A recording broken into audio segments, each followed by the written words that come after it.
I'm Bruce Buffer. It's time for the Anthony Gorgano Show! Good morning. Good morning, good morning, good morning. Happy Wednesday to all across the Delaware Valley. This is the Anthony Gargano Show. We're presented by TrueMark Financial Credit Union, TrueMark.com/PHLY for the credit union difference near you. You know, before we start into everything, I just got to do like a PSA. All right? All right. I had the morning from hell. My night started in the depths of hell last night because my car, and thanks to my man, Charlie Falk, who saved me, right? One of our new sponsors, all right? The Folk Auto Group, and they saved me, right? My starter went, right? So now my wife and I are sharing a car, so I got no car. So last night, Moscow had practice. So I'm using my wife's car. I go get him to practice. We're driving home from practice. It's 10 o'clock, quarter to 10. And all of a sudden I hear, "Bleh!"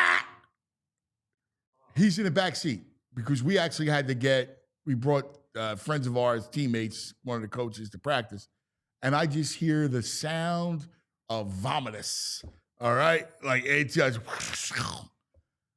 I'm like, dude, you didn't just throw up, did you? Yes. So now it's 10 o'clock, right? And I'm cleaning vomit, and it was a lot. Cheesesteak, Gatorade, right? All right. I'm cleaning that last night. My nose was still singed, right? I'm cleaning it up last night.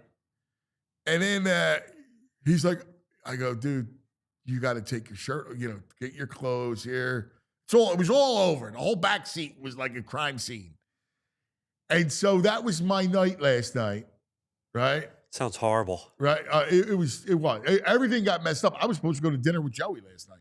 Joey had a big dinner at Aroma. I was supposed to be there with all the guys. And I couldn't because the car was on. And now we only had one, and Moscow had to get to practice, so I was out. Then I'm cleaning up the vomit.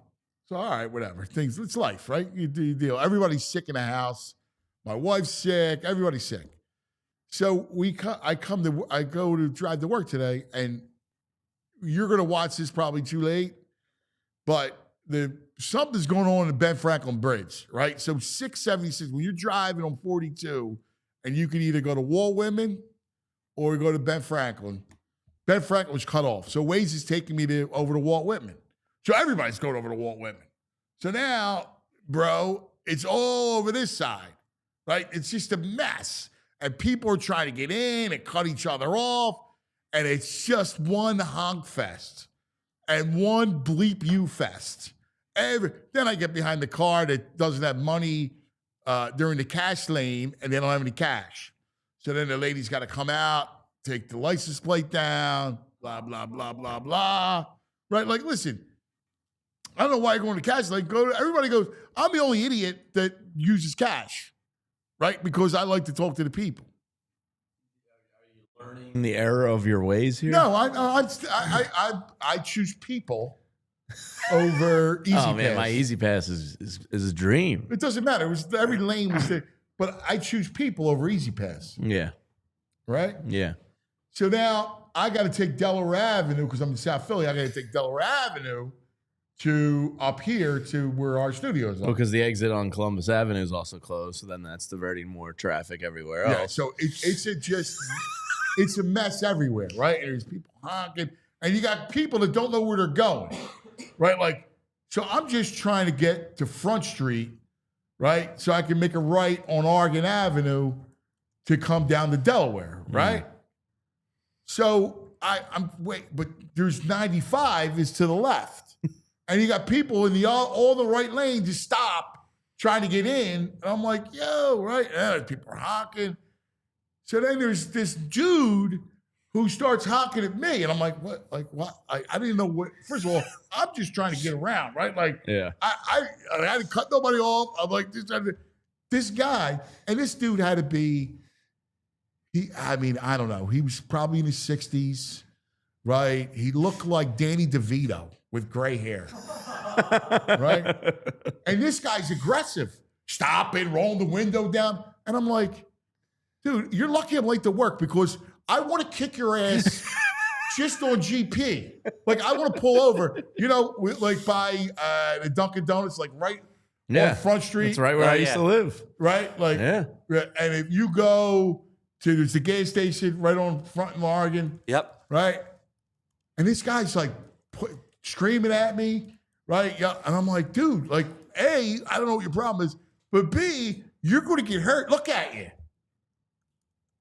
And this guy, you piece of crap, you fat son of a... I'm like, excuse me? Like, you look like Danny DeVito. You're calling me a fat piece of whatever?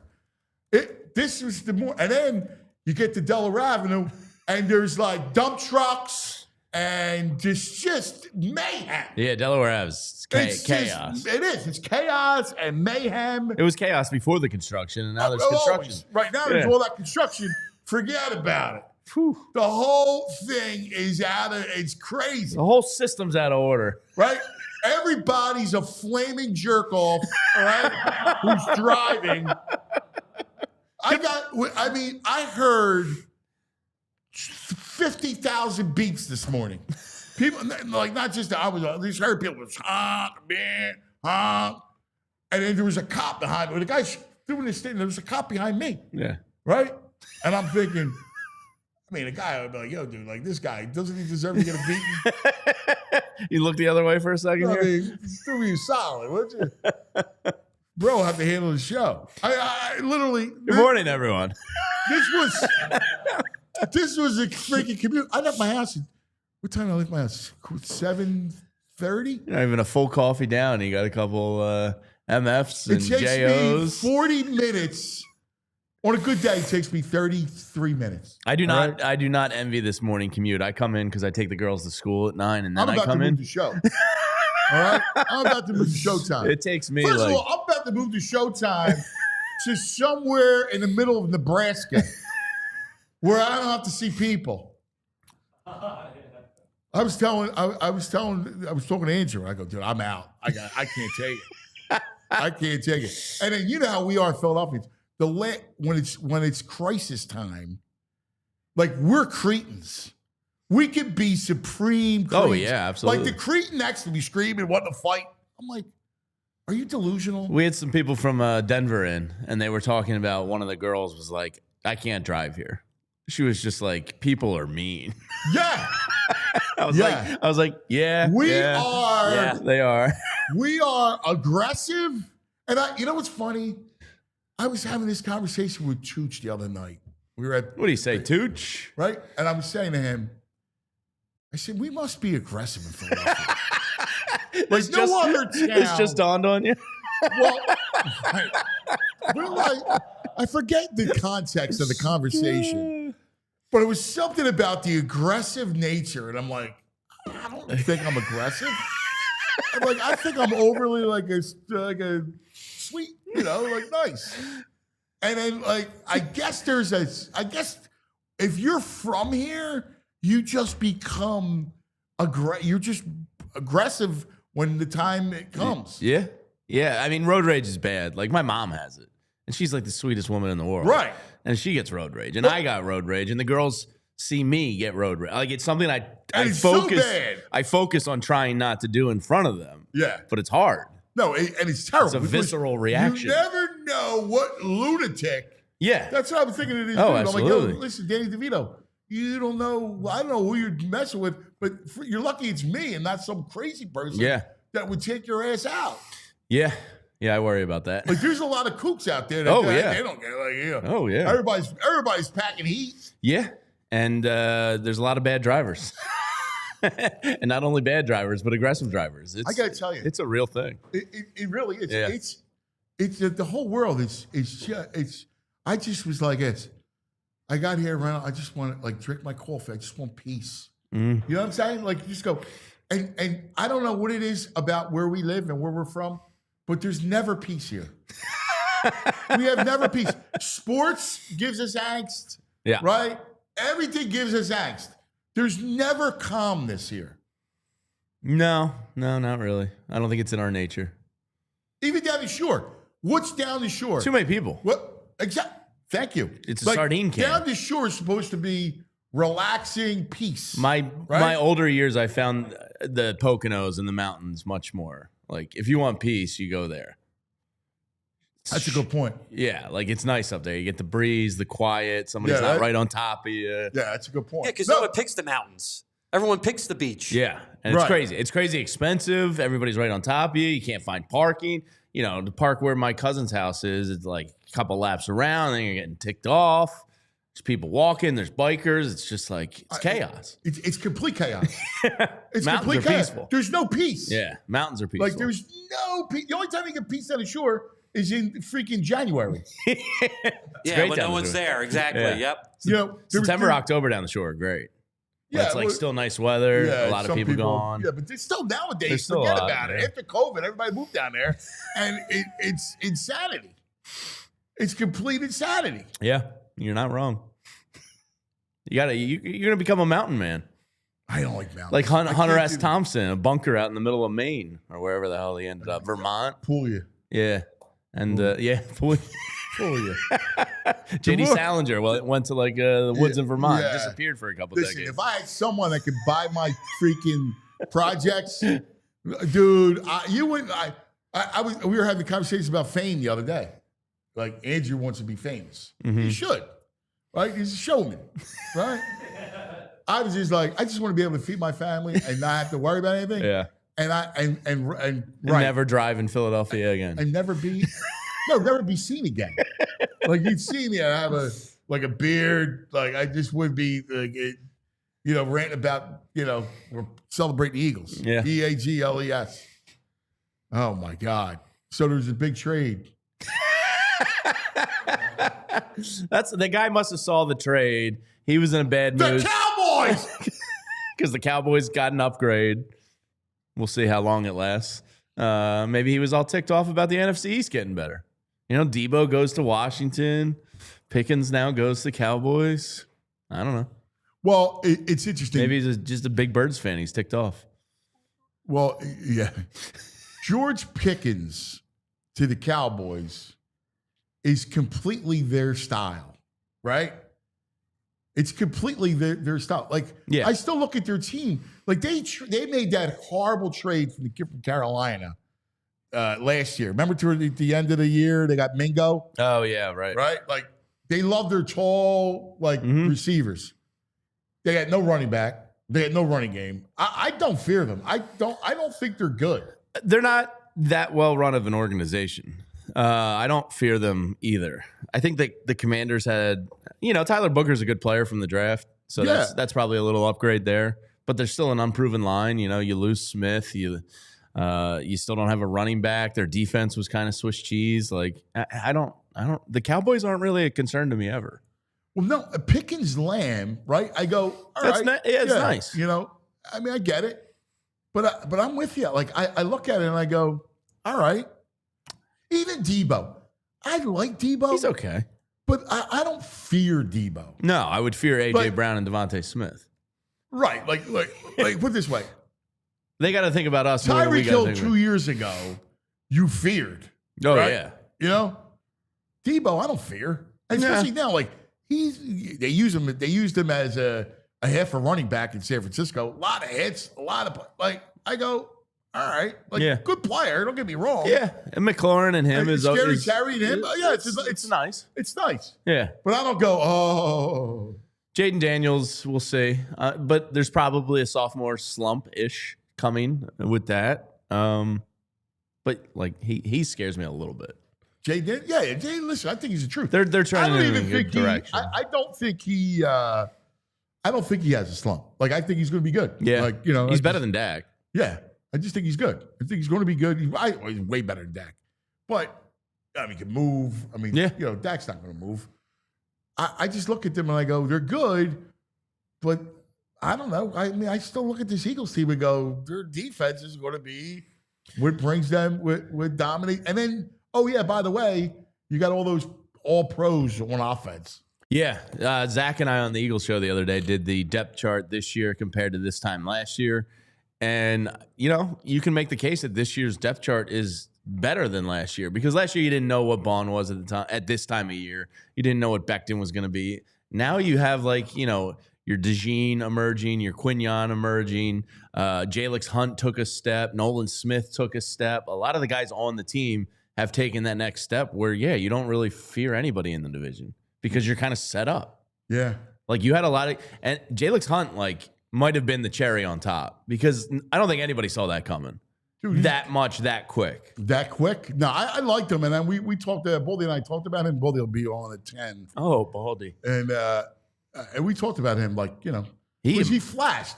Yeah. If you noticed, he not just at the end. Yeah. But he flashed. When he was in, he flashed. Yeah. And I was like, oh man, he could be a player. And sure enough, like, yeah, nice playoff. Yeah, Eagles are set up nice here. I mean, you're going to have to pay a lot of these guys coming up. Jalen Carter's going to be a, $47 million a year man coming up? But that's a good problem to have. Yeah. So they're set up great. Like, I fear no team in the NFC East. Do you, he got a wild tattoo, Jalen Carter. You hear about this? No.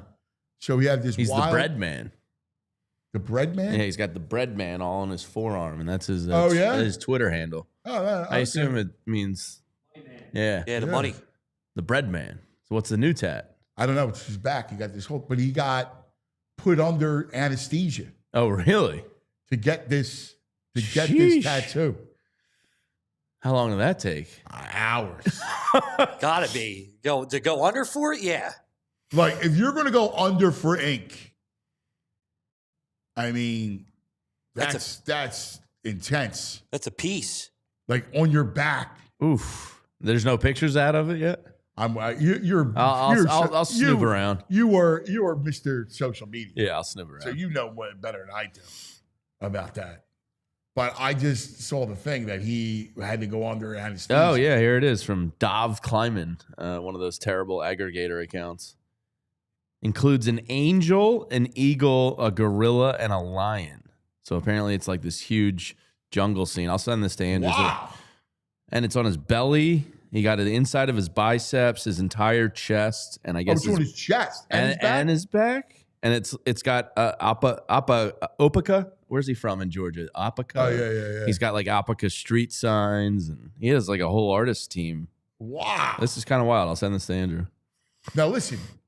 That was just Cinco de Mayo. That news came out. Look at you. How about Jalen? I want my insane defensive tackle to be inked up like that because that fits him, right? That fits him. The bread man. Like that's scary. Like he's a scary dude. Yeah. Now I'm walking around with that kind of chest tattoo, belly tattoo. Yeah, I hope he comes out shirtless all the time. Yeah, exactly. Yeah. Before the game. You know what I knew he was badass when he walked up to Jared Verse on the sidelines and wasn't like hot. He was level-headed, but he was talking that S a little. And he wasn't getting heated. And Verse was like, getting animated. And Jalen was just like, yeah. So I was like, this dude's a badass. So he's I think beyond badass. So I was told that if he ever smiles at you, you're in trouble. You better run. That he's not. He's got see the crazy. See the road rage guy straight. He don't do that. Yeah. He don't say two words. He just looks at you, and then if he's in that mode. Like he was about, like, remember him and Sirianni got into it, right? Like, yeah. Like, they had to get in between. Like, it's the reason he was with Sirianni was wearing dark pants. Yeah. Jay, you leave Coach alone, all right? Yeah. They say if he just all of a sudden will go quiet and have a sinister smile. Yeah, those are the ones you got to worry about. And then he'll just lunge at you. And it's over. Yeah, that's scary. Yeah. If I was Jared Verse, I would have been a little spooked. That's scary. Like, oh man, that guy was really calm when talking S to me. Right? You want to see the video of the tattoo? Yeah, let's show the people. All right. It says he underwent anesthesia for a crazy full frontal body tattoo that is apocalypse themed. And it includes an angel, eagle, gorilla, lion. Wow. His entire chest and arms. He got like It's an apocalyptic scene. yeah. So who gets an apocalypse tattoo? That's Car, awesome. man. That's actually Like really a guy sick. you don't want to mess with. Big badass eagle on it. Yeah, like that. A guy you don't want to mess with. Yeah. has an apocalyptic tattoo. Yeah. It's not the sleeve; it's a body tattoo. Sheesh. That's impressive. It's almost as impressive as Zack Wheeler last night, dude. When he's on like that, He's a Cy Young winner. It's a shame he hasn't gotten so one. good. Yeah. He's given up a lot of homers, which is very uncharacteristic this year. I think. Well, I but think he's remember that second most in the- ballpark I know. is a minor league ballpark. But he settled down. He got out of it. Like, then he went on a strikeout tear. yeah, the over 7.5 Ks hit Yeah. last night. A little Yeah. 9 spot for You Zach. have- Yeah. And by the way, why'd they take him out? He had 84 pitches. I don't know. Like, I would have brought him with a bullpen being used like that. Yeah, I and would've- Orion went 3 games in a row now, right? Well, they had the They had the off They day, had the off day. but that's 3 or 4 in a row. Yeah, for him. I would have brought Wheeler back for the 8th. I mean, he had 84 pitches. Did Castellanos hit that in the 8th or the 7th? I'm trying to think now. It was the 7th. 7th. Maybe he thought, I got the lead. Let's just get Wheeler iced. I don't know. Yeah, but you know this bullpen. Yeah. Why do that? Yeah, it's tough with the bullpen right now. Like we talked yesterday. There's kind of like no right decisions to make. I know. But I But just figured to your like point, like maybe here's the give best Wheeler. decision. Don't use it. Yeah. Right? Like Wheeler's at 84. I would have brought him out for the 8th inning. There's something about the 7th inning. Like the teams are just afraid to bring guys back out for the 8th inning, Yeah. even if they're at 80 pitches. It's bizarre. Yeah, that's a little weird. 84, you would think. 84 pitches. Come on, bro. Yeah. I mean, he especially him. He's a horse. He wants to work. Yeah. Yeah. That was a dominant performance last night, even with the home run allowed. I know. I mean, he was great. He's a beast. You know who else is a beast? Kyle we Schwarber. We take him for granted almost. I know I do sometimes where I go, hey, be Schwarber. He's unbelievable. We were eating dinner last What's he night. got, 13 now? Something like that. He's going to get player of the month, I would think. Him and Judge are tied. Aaron Judge is like on. Jason Stark was putting out the historic numbers for right-handed hitters that Wow. Aaron Judge is on right now. Yeah, no. My God. Well, the other thing about Aaron Judge is he's hit for with 400. Yeah, it's insane. Yeah. But I think both of over the last calendar year, dating back to May 7th last year, I think he has 44 home runs. Because I think he had a little bit of a slow start last year. So he's got 44 home runs over the last year. Dude's a stud. You gotta extend him. You have to. So how many years you give him? I mean, you don't want to go to 4. 4. I mean, You can't. you're not getting front-load that 2, right? That's what I wanted. Yeah, but 3, maybe No, you 2, can. you overpay for 2. Does he want that? I mean, maybe he does. He loves it here from what I know a couple of his neighbors, and apparently they love Haddonfield. Well, but here's the thing. How old is he? 34? I would imagine 3 is probably your minimum. Maybe, what do you give him, 2 for 70, like 70? Like, you got to overpay for 2. He is 32. Oh, he's 32. Let's see when his birthday is. March. So he'll be 33 at the start of next year, basically. Oh, wow. Well, you go 3. Yeah. Yeah. I mean, I don't know dude's why a I thought he was stud. 34. Yeah, He probably looks a little older, and he's been Yeah. around forever. It's actually younger than me. You know, you go 3 years. He's going to want 4. He's going to want 4, yeah. Yeah. I mean, I don't like as a DH. I don't give a damn. Pay the man. Well, here's the thing. You're into Bryce until post-apocalypse. Same thing with Turner, right? Like, they got, forever contracts. Yeah, he's at 12 now. By the way, 28 ribbies, OPS .999. Did I catch a 9er in there? You know that movie? No. Tommy Boy, you wouldn't know that movie. I saw Tommy Boy. What is it? Did I catch a 9er in there? Oh, yeah.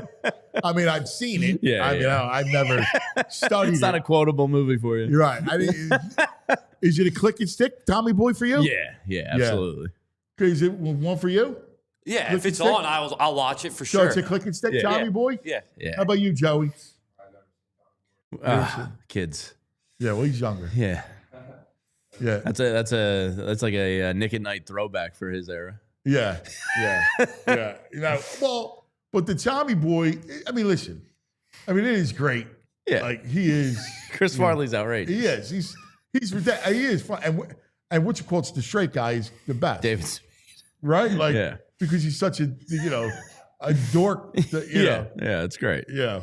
That was a classic R kind of movie. Yeah. You know? Yeah, absolutely. Even though it's not my favorite type of genre, but even I could go, that's good. Yeah, It's quality. All right, lots to get to today. David Murphy is going to join us. So we'll talk to Murph coming up in about 5 minutes. We'll tackle Phillies. We'll get into the Eagle thing and the whole nine. I started working on the 100 mistakes of the Sixers. So There's a lot to choose from. Let me pull it up. I'm trying to get to 100. So, you know, it's a great mistake that I forgot? Evan Turner. Who did they pay? Now I have to go back and I got to look at that into piece. the But Evan scars. Turner came, I'm like, oh, yeah, E.T. That draft kind of stunk, It though, stunk, didn't right. Yeah. But Evan It Turner, was 2010 NBA draft. Evan Turner was horrible. Yeah, I mean, the only thing you really missed out on immediately, You got it up there? yeah. DeMarcus Cousins went 5th. Oh, right. But he had fleas. I can't even argue about Cousins. 9th was Gordon Hayward, who probably it was better. It's a bad but trade. Paul George was 10. That was the miss. But like, are you taking Paul George 2nd that year? Probably not. What was who went one? That was John Wall. John Wall, yes. Kentucky. And then Derek Favors went 3 right Don't after do me no him. favors, baby. Wesley Johnson out of Syracuse, who I thought was going to be awesome. Shooter. He was a shooter. Yeah, and then Cousins, Uda, Greg Monroe, Greg Monroe with the Cole Pistons. Aldridge. It's a bad draft in general. Cole Aldrich. Eric He was what, Bledsoe. from Kansas? Yeah. Like that? Yeah, he was. Oh, that. Yeah, that this is a bad draft, just all But I top gotta to put him in as a bottom. mistake just to have a Yeah, mistake. yeah. Right? Like Absolutely. my rule is this: if it didn't work out, it's a blunder.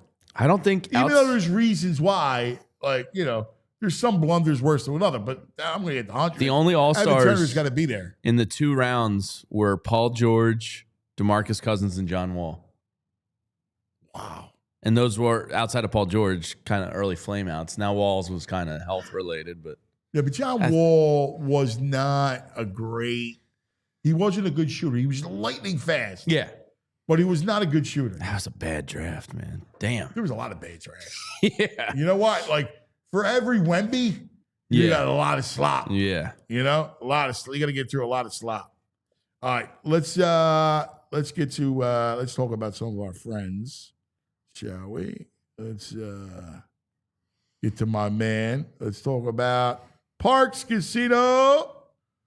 So let me see what's the line right now on Sanchez. Sanchez goes tonight for the Fightins against that Shane Baz, the Baz man. Where the Phillies, I think, were what? I would say I would make the Phillies 140, 138. That sounds probably fair. Let's take a look What do you here. think? Minus 130. All right. Which strikeouts for Uh, Sanchez? Because Tampa's got strikeouts in the lineup. Might not be listed yet. All right. I'll take over 6.5, I'll say. That probably sounds about right. Right? Yeah. All right. Well, anyway, you can play it all on the Bet Park Sportsbook online casino app. You know it. It's your favorite, right? They have that. They have hockey outrageous last night again. Overtime, Caps, Carolina. How about Vegas jumps out to a 2-0 lead, and then Edmonton, the Oil, comeback in the third period, score 3 times and shock the world. And speaking of shocking the world, the Pacers shocked Cleveland. There was another one. Cleveland's rolling the entire game. The NBA players have been wild. Yeah, they have been good. I mean, Boo was saying to me, dude, I bet these playoffs are unbelievable. Halliburton was nuts. He went getting nuts. his own board. And then step back step back three. Are you kidding me? And the Pacers take both games in Cleveland. That's awesome. Pretty wild. Yeah. You know the league's going, oh my God, what if the road teams are 5-0 in the second round? Wow. Yeah. Wow, that's wild. Yeah. And even last night in hockey, both road teams won. Yeah. It's crazy. Anyway, you can bet it all on the Bet Park Sportsbook online casino app. Plus, there's always another way to win. Live dealer blackjack, roulette, craps, baccarat. They're all the hot online slots based off of TV shows like Breaking Bad and Peaky Blinders and Squid Games. Or all the fun, what's VG? Cash Eruption and Blue Wizard. Artie. The Armadillo. Aardvark. Is it Armadillo? No, you're right. It's the Armadillo. Aardvark, yeah. Anyway, it's all there right on the app. You have a lot of fun. New customers get up to $1,000 casino bonus back. If you're down the first 24 hours, you got to, betparks.com has all the details. You got to be in PA, New Jersey, Maryland, Michigan, Ohio. If you have a gambling problem, please call 1-800-GAMBLER.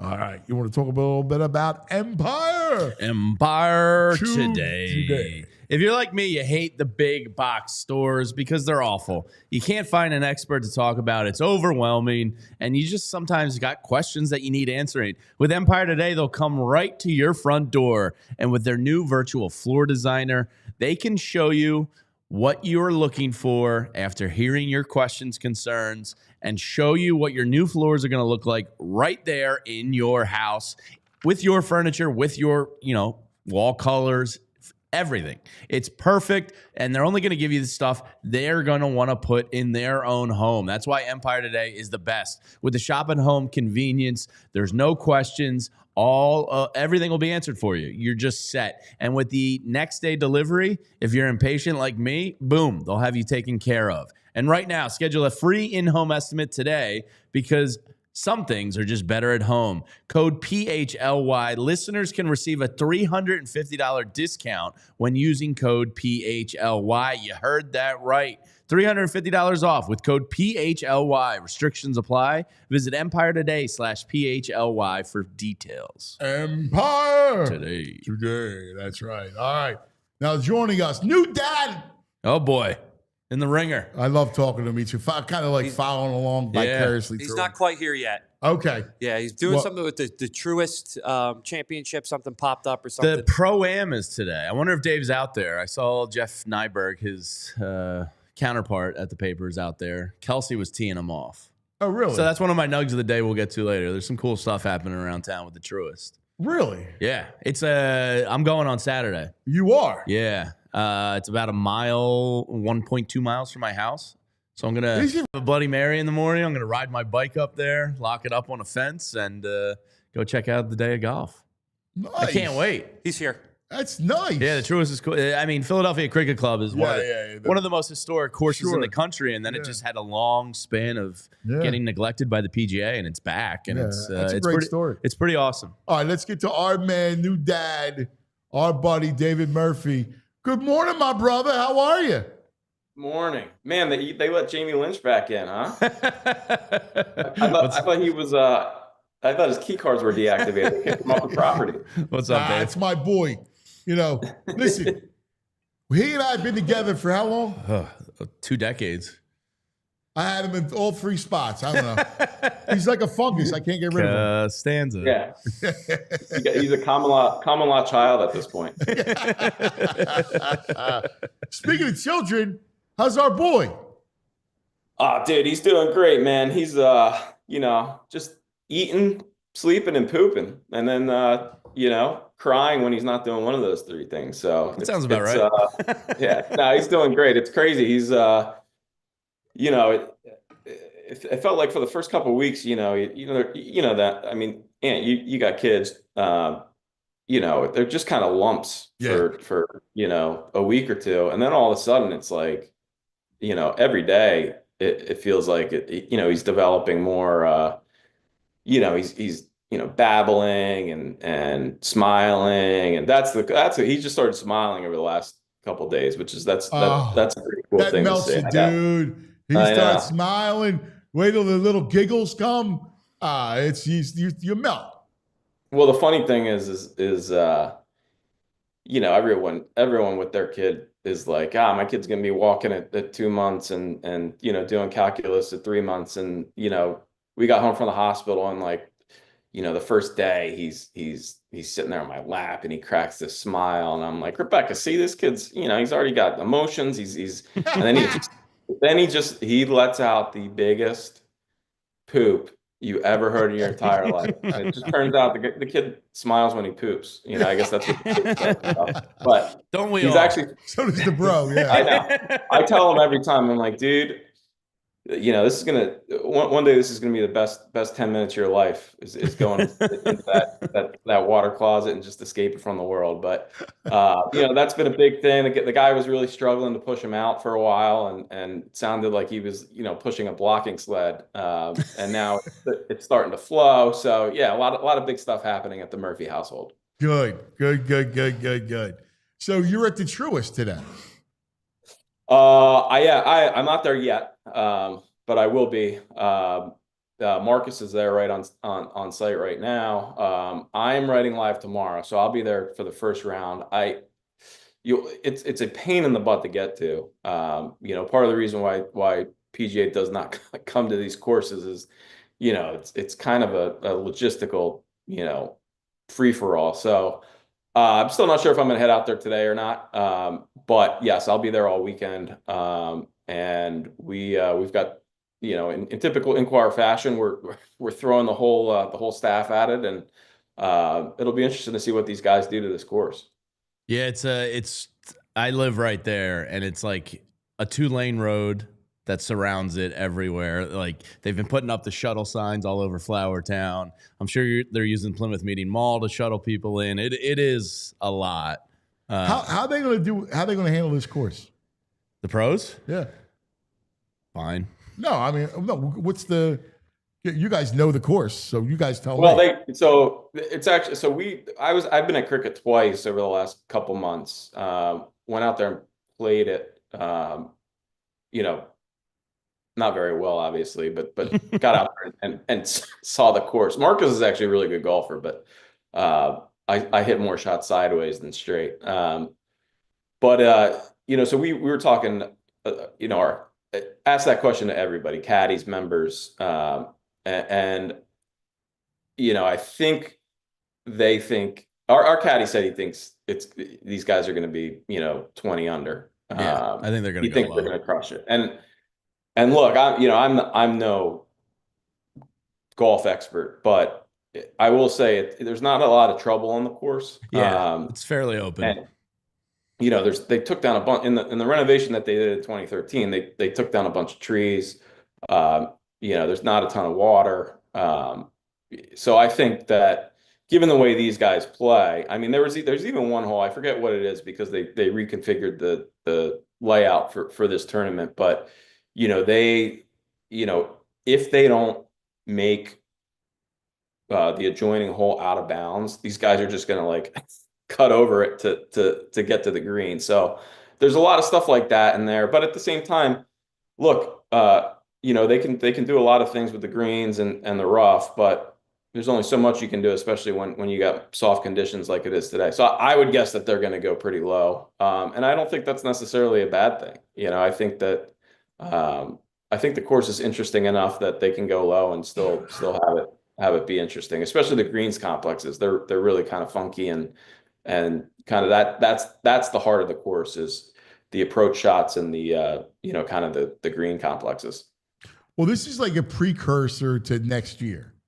So next year is the banner year of Philadelphia. I cannot wait. It's 2026, USA 250. We will be front and center with the nation's celebrations. And so we have all the All-Star games.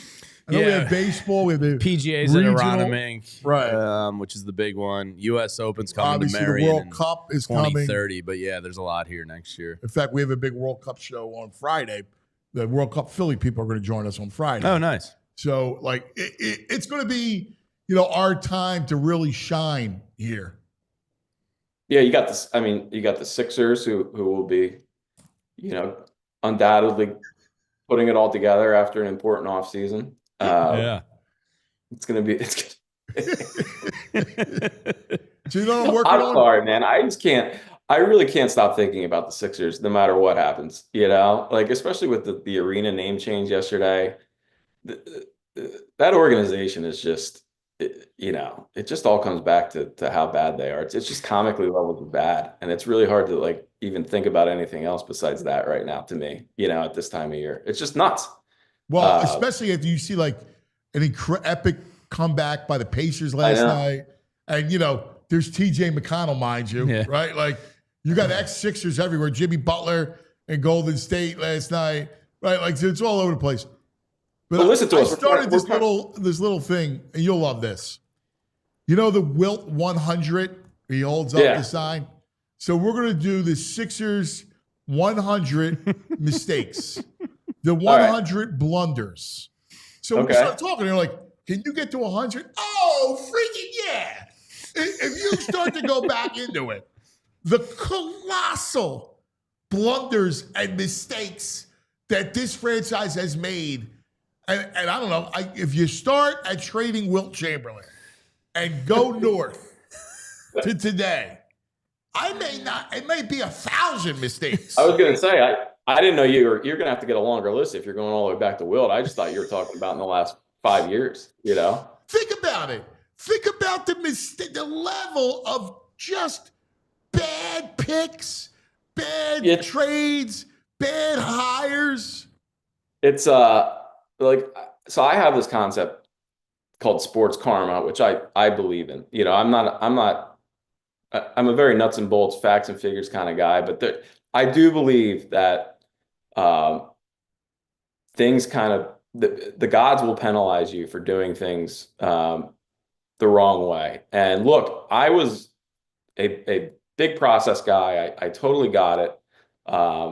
You know, I think kind of the process fanatics were their own worst enemy and the movement's own worst enemy. But you do look at especially when you look at the teams that are in the Eastern Conference right now. You've got Indiana, who built it organically.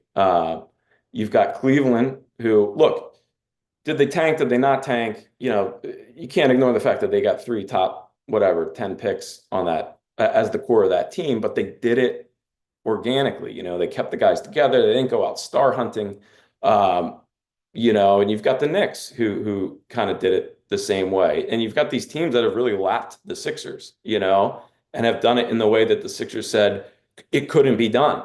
And that's what I think about when I watch stuff like last night, where it's just like, man, the Sixers could have kept Jrue Holiday and still built it with all of these guys who were there. You know, Maxey would have been on the board.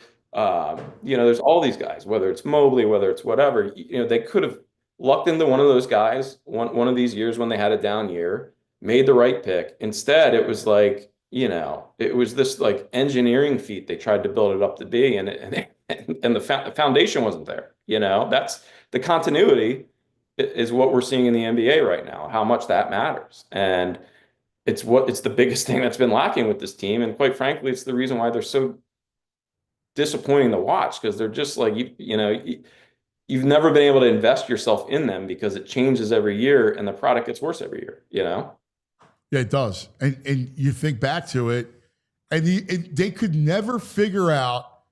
You remember there's two kind of tent poles, right? You have built around Simmons, right? Brett Brown, it was Hinkie. Everybody built around Ben, which, you know, listen, it made sense, right? Like when he was drafted and when the skill set that he had early, like he took a left turn in a big way. And that's, I mean, like you said, it is just, it really is amazing to think about. It's weird, you know, like they like to talk about thinking about the Roman Empire. It is disturbing how often I think about just what happened with the Sixers. I mean, they drafted 2 guys in a row, back to back, number 1 overall, who got to the NBA and refused to shoot. It's like nothing anyone's ever seen before. You know, they literally every single decision that they made not just the wrong decision, but the worst possible decision. from Jimmy Butler to Bridges to Fultz to Simmons to Zaire Smith. It's just insane.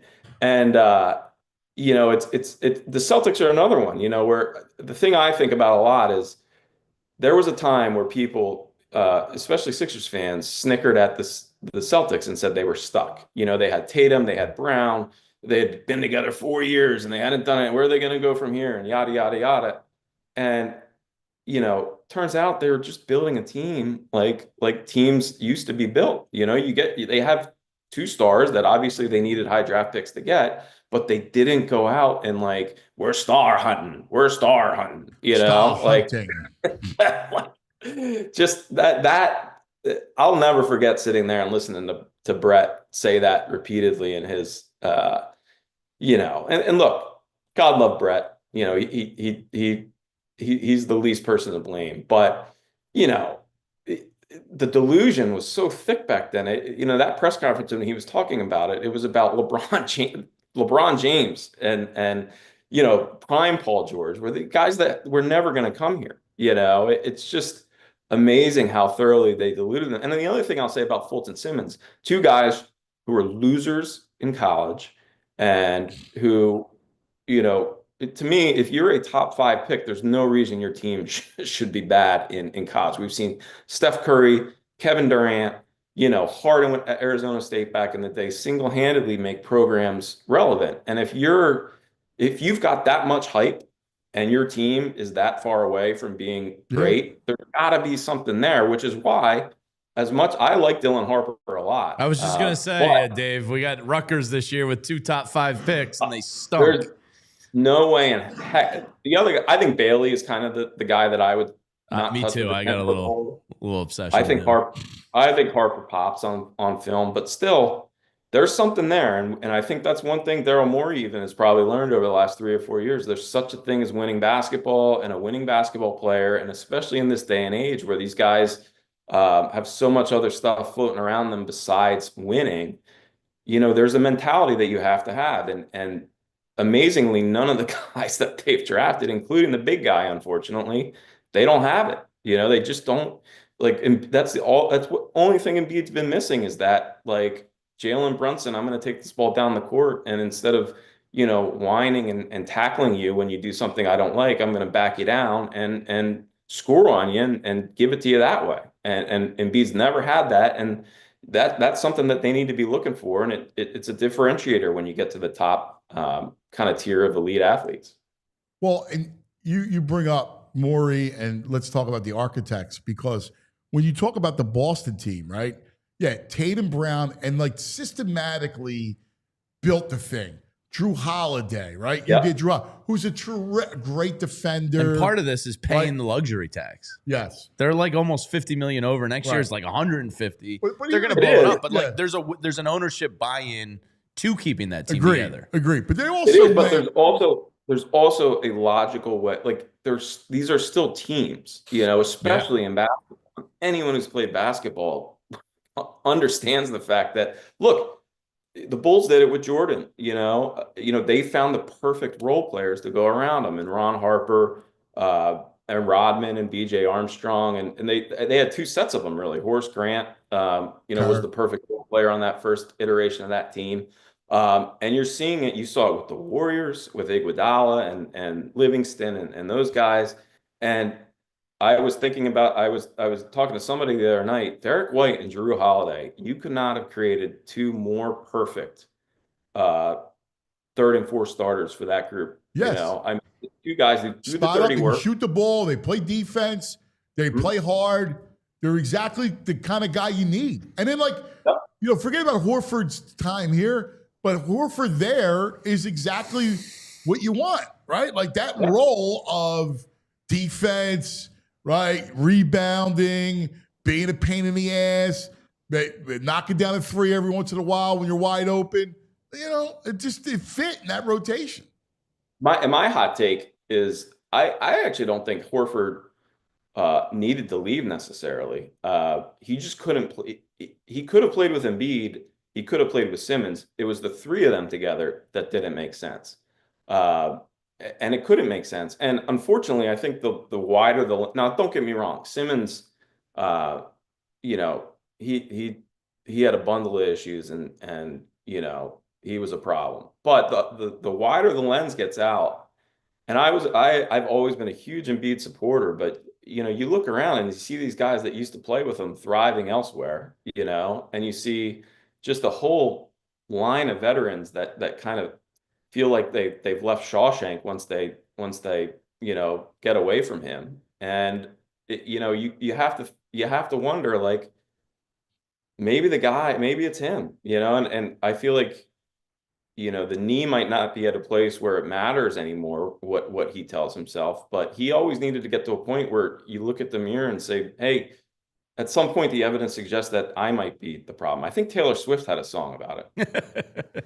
Do you think it's because of his desire to be the man? Like, I have to be.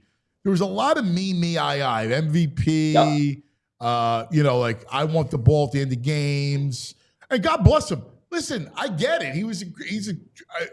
When he's healthy, he was a ridiculous player, a unicorn in many ways, right? Absolutely. Great touch, right? I used to call him a art forger, because if movement is art, he could mimic it like to nobody else's end.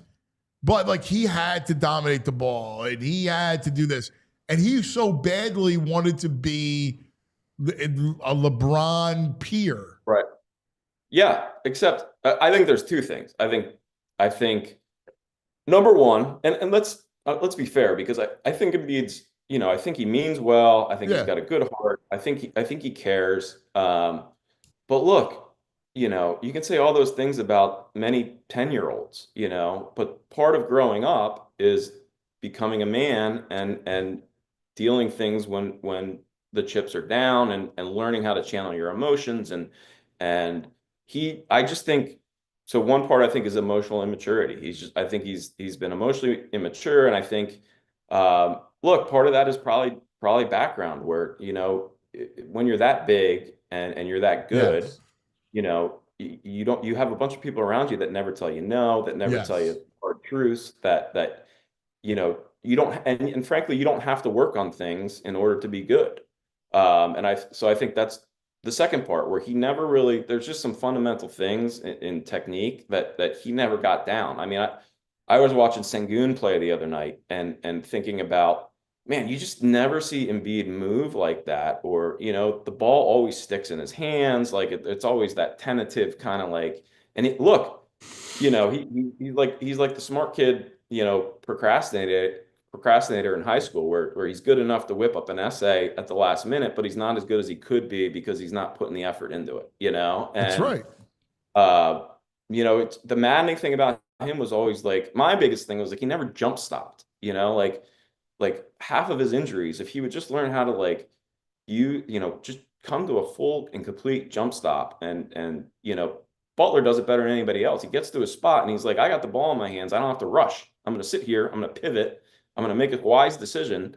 And Embiid just never got that little thing down. And you know, Sengun, you watch him play, he's you know, he's half the player Joel Embiid is, but he moves, he's got instincts, he's got desire. Like, you can see it in the face and the energy level on the court, where it's just like, I'm going to get to the basket, you know, I'm going to do something this possession. It's not, you know, just dancing around and jab stepping, holding the ball, right? The ball went and died with him. And then you would have the bad turnovers, right? Remember, he went through the spell where he was turning the ball over a ton. You know, it's a shame. But again, at that size and who he was not the face the basket closer. That's why Jimmy worked so well with him, because Jimmy could actually handle that duty of facing the basket. And, you know, if he was more of a dedicated to dominate inside, I'm still not saying don't always stay, you know, like don't go outside at all, because he had the ability to do it. But give me a little bit more inside. Nobody could touch him. No. And it's a shame. And I think that, you know, I don't think the Sixers did him any favors by not having the right kind of support staff around him. And again, I'm talking about technically here. Like, I think I'll never impugn his character. I don't think any of this stuff is any bigger than the basketball court. Like, I think he's actually, again, I think he means well. He's a good guy. I think it's just, look, we all have friends that don't have the grit, and they're whiners, and they don't get the job done. And Embiid just kind of has a little bit of that, and the great ones exclusively Jordan, LeBron, you have to have that to be great. You have to have the that attitude, and you can see it in the body language, and you just never saw that with Embiid. Yeah, no, Dave, you're spot on, man. Great conversation as always. So we'll be looking out. You got Truist tomorrow. What else are you working on? Well, I mean, I'm a big Phillies guy, so I'm very interested in what they're going to do. I mean, Kepler's starting to hit. I'm interested to see what this team ends up being. I still think they're a big bat short. I mean, you look at what Alonso's doing up there with the Mets. That's what they're missing. Real Muto and Hoskins used to be able to give you kind of some of that. Dude, Real Muto, 8 double plays in 30 games. My God. Look, I love JT, and again, I want to be fair to him, but look, it's very obvious when you watch him that he sent a ball to the warning track last night where 3 years ago maybe he goes down and really muscles it over the wall, and that's it. I mean, the guy's 33, 34 years old. There's nothing wrong with that.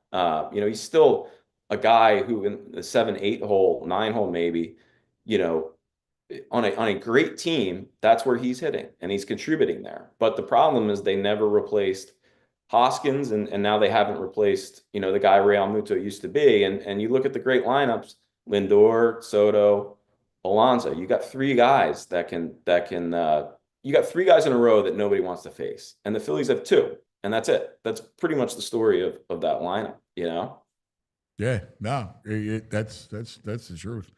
But so that's where my head's at right now. And Painter's pitching tomorrow. That's exciting. Yeah, I can't wait for that. Yeah, look, man, that's the story of this team, and that's the interesting dynamic where, look, I think they're good. Don't get me wrong. I think, frankly, they might be better poised to win a playoff series this year than either the last 2 years with Luzardo and with Alvarado kind of back. Now we'll see if that lasts, but so I think they made a calculated decision to kind of play for the postseason, knowing that they couldn't revamp this lineup in the offseason. But they're almost at a point where it would be helpful if one of these guys got hurt, so they could get an Otto Kemp in there, and start cycling some of these guys through here. Look, the Yankees just called up their 19-year-old prospect. I wrote at the beginning of the year, if the Phillies are doing it right, Aiden Miller shouldn't be off the table this year. I agree with that. At some point, the focus is going to come on the Bohm, so it'll be interesting to right now, if the Phillies are going to take the next step, it's going to have to come from the minors. And, the next 5 years are going to be determined by guys like Painter, Miller, Otto. I love Otto Kemp. I mean, the guy just rakes. I don't care where he was drafted and what he looks like. The guy hits everywhere he's gone. Look at his number. He's got like 1,200 OPS over the last month in AAA. And then you have guys like Rincones and a ton of guys down there. And I'm interested to see this year if one of those guys gets a chance, whether by injury or lack of performance, because that's, I think, the one kind of phase shift that could occur and propel this team to a new level from where they have been the last 2 or 3 years. Yeah, it's a great point. Great point. We'll be watching. All right, my brother. Best to the baby and your beautiful family, your beautiful wife. Tomorrow we'll be reading you, obviously, all week, and we'll talk to you next week, pal. Jamie, hopefully I'll see you out there maybe tomorrow. I'll be out there on Saturday. Oh, so I'll be there Saturday too. All right, I'll look for you. Or I'll shoot you a text. Cool. Yeah, love it. We can get some golf claps together. Yeah. All right, brother. See you, buddy. Serious, the best. David Murphy. We love David. Yeah, he's fantastic. I'm really looking forward to the golf in town. Scotty. Yeah, the Laddie's in town too. Yeah, I'm a Laddie fan. It's $20 million purse. I know. This is a big one. Yeah. No cuts. No cuts. Yeah, you had to qualify for it, so there's no cuts. So everybody's still alive. Oh, yeah. Yeah. What do you Scotty think did- would be the spot that they all go out to dinner and do all So that they had stuff? a Ryder Cup team dinner in town last night. And Brooks and somebody else from Liv were invited. Where'd they go? I don't know. Oh, really? I kind of hope they went to the saloon. No. Well, maybe. We had people out last night. What's that? Yeah, Aroma. Yeah, Yeah, I don't know where they went, but there was a big Ryder Cup team meeting in town last night. that's cool, man. Yeah. All right, coming up shortly. Oh, this is a big one. We got 2 more days of Baldy. You think And then Baldy's got to Baldy's go? out. Do you think he's a golf tournament man? You think he would go? Listen, he go anywhere that there's Anywhere like, there's competition? Yeah, like Baldy's a celebrity. Like, so he's, golf tournaments he's probably been at. And Does Baldy asked, play golf? I don't think it's one of his favorites. Okay. He's more of he needs action. He's a superhero. He's a meat. Yeah. Let's tell you about some of our friends. All right. Let me tell you about the NFL schedule release. Oh, dude, this is going to be awesome. You hear about this? Yeah. Well, you don't actually know about this. I can tell you all about it if you want. You can? Yeah. Well, we're going to be hosting Monday night the NFL schedule release, and it's presented by our buddy Vince over at Philly Vinny. Sports Trips. Yes. On not Monday, Wednesday, May 14th. Right. Coverage is going to kick off here 7:30 p.m.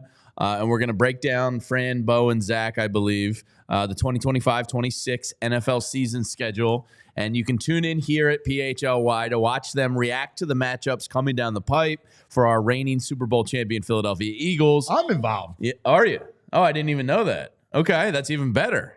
I'm pretty sure, yeah. The NFL schedule release is going to be held Wednesday, May 14th I think I'm here. at 7:30 p.m. And Yeah, guess what? We're going to be giving away a road trip at times Oh, through I'm Philly definitely- Sports Trips. No, I'm definitely here. Yeah. I'll be doing the show. Okay, nice. I think I'm Even hosting better. the show. Yeah, first of all, I love the schedule. The schedule's I'm gonna, a schedule man. is going to be a tough schedule this year. It's all right. You gonna do W's and L's? Yes, of course. Without a doubt. Listen, is it stupid? Yeah, it is. I get it, right? But who cares? It's fun. It's something to talk about. When people go, well, WTLs are stupid. Okay, well, it's an excuse to talk about football. And all we want to do is talk about football. So what? here's the trips that we're going to do a contest after the show brought Right. to you by Philly Sports Trips. Here's the road trips that are going to be on the table. Dallas, Buffalo, Minnesota, Tampa Bay. Dallas, Buffalo, Minnesota. And Tampa Bay. I think there was somebody else. I think those are the 4 that we're going to be giving away a trip Green to. Bay? That wasn't in my text, but those 4 are. And I got to tell you, Aren't they in Green Bay this year? it feels like they play Green Bay every year, doesn't it? Buffalo, I think, would be the one I'm You after choose there. your Buffalo at Yeah, well, what Dallas? time? What time of the year, though? Well, that's the That's thing. a good point. Like That's a good Buffalo, point. late in the year. That's a good point. But that they're kind of adds to closer. it. Snow games are fun if you're prepared. Yeah. Yeah. Tampa Bay, if the game's in November, December, might be a nice little That's the snowbird best, that'd be option the best there. one, yeah. Minnesota's a nice city. It's Yeah. indoor. You don't have to worry about the cold. And Dallas is, it's Jarrah world. Minnesota, you go during October, September. If that's September, October, that's a good It's a trip, fun right? trip. Yeah. Yeah. Minnesota's a really nice city. Yeah. All right. Philly, so that's May 14th. Yes, Wednesday night, 7:30 p.m. Be here with us. PhillySportsTrips.com will have it all. Yeah, reacting to the schedule and to our contest that's going to launch. Yeah, I'm looking forward to that. All right, let's talk about Parks Casino, Street Road, Bend, Salem. Now, I wonder if Baldy knows Bill Murray. I'm sure they've hung out, right? Yeah, I'm sure he knows. Bill Murray's everywhere. Well, Bill Murray is going to be at Parks. All right. So Bill Murray is part of a band one day. All right. Bill Murray is going to be at Parks Casino. What's your favorite Bill Murray thing? Movie? Yeah. Probably Caddyshack. But there's so many good ones. Caddyshack? Probably. What else? I mean, Stripes is damn good. Lost in Translation, if you go serious, Yes. is good. He's good in everything he does. He is. Groundhog's Day. Groundhog's Day is awesome. That's a good one. Yeah. Yeah. You mentioned Space Jam.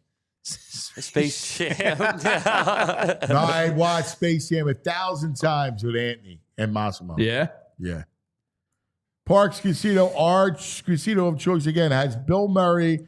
He's going to be doing this thing with the Blood Brothers.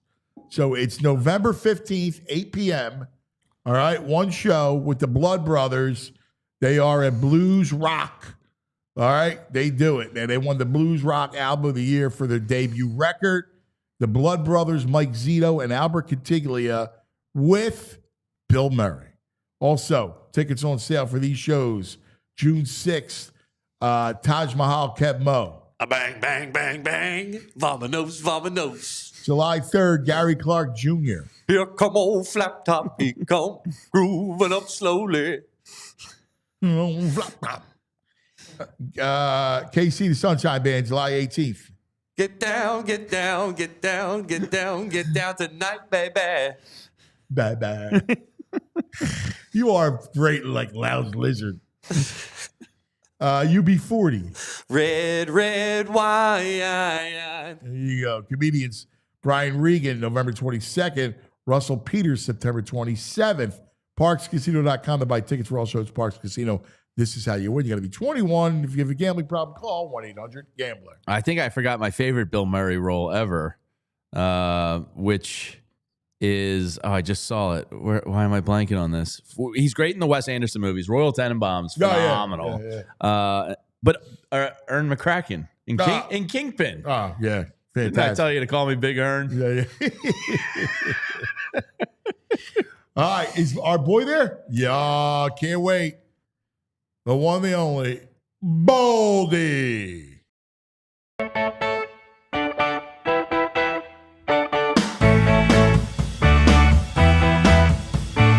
Baldy, Baldy.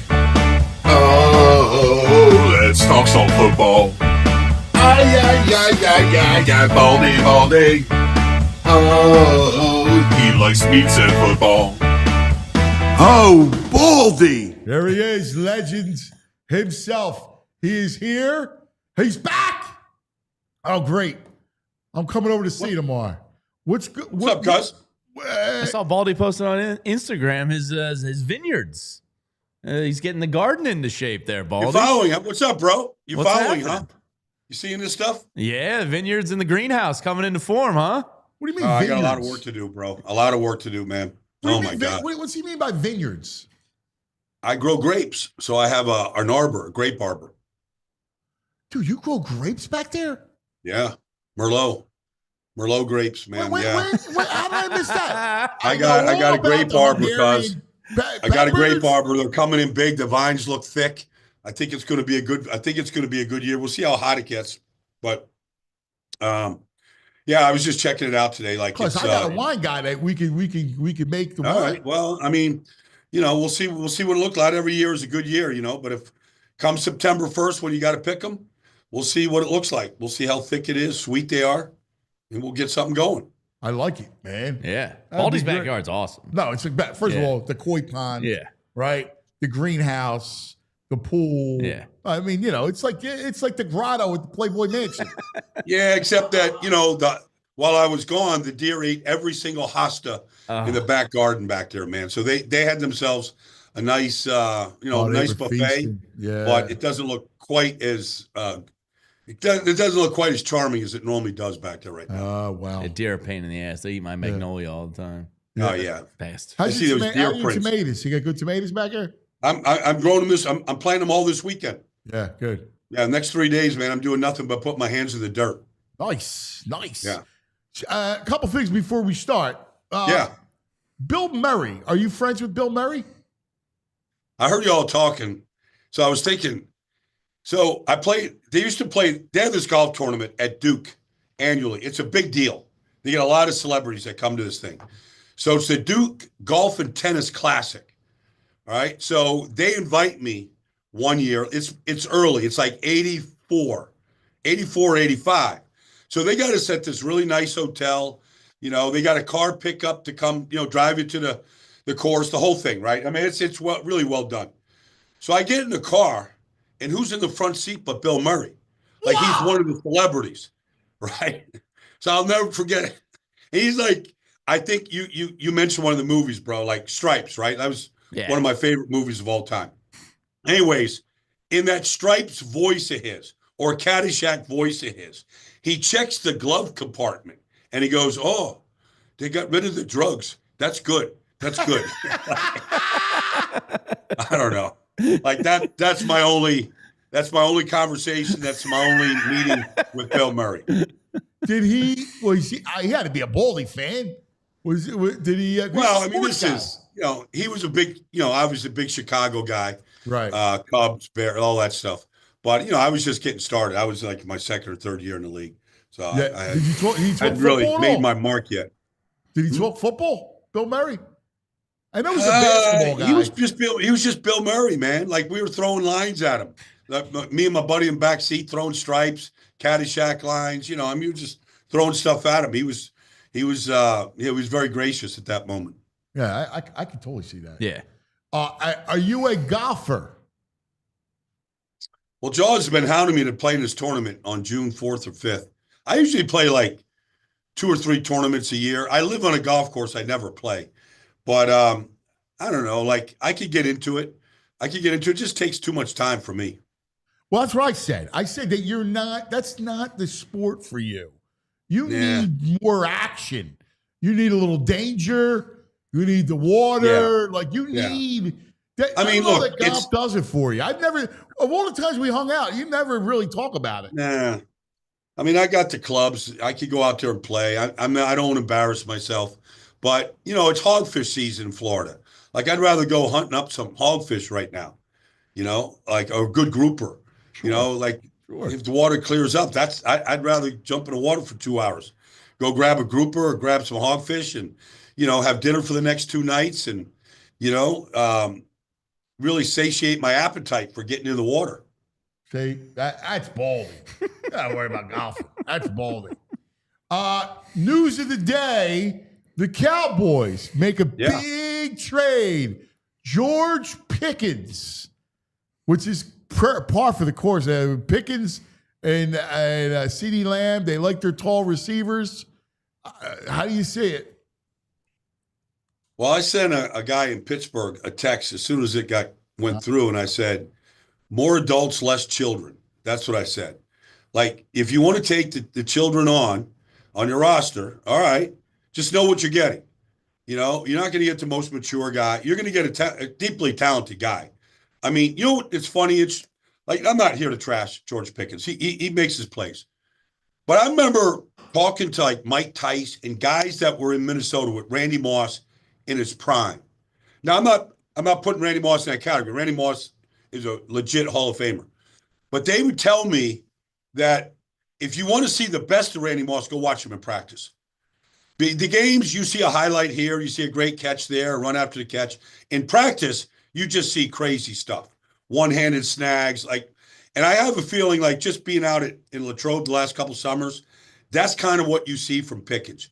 You want to see the best of Pickens, go watch him in Latrobe, just jump over 3 defenders, go make crazy catches. Now you see it in some games. I posted something just now that he did against the Commanders last year, which is just vintage Pickens. Like, he kind of reminds you of a bigger Odell Beckham early in his career. Like, the guy could catch anything. Yeah, got great hands. He got great hands. But, he's got to, he's just going to take on a little bit there. And, Pittsburgh, they try to make a contract offer with him. He's in his contract year.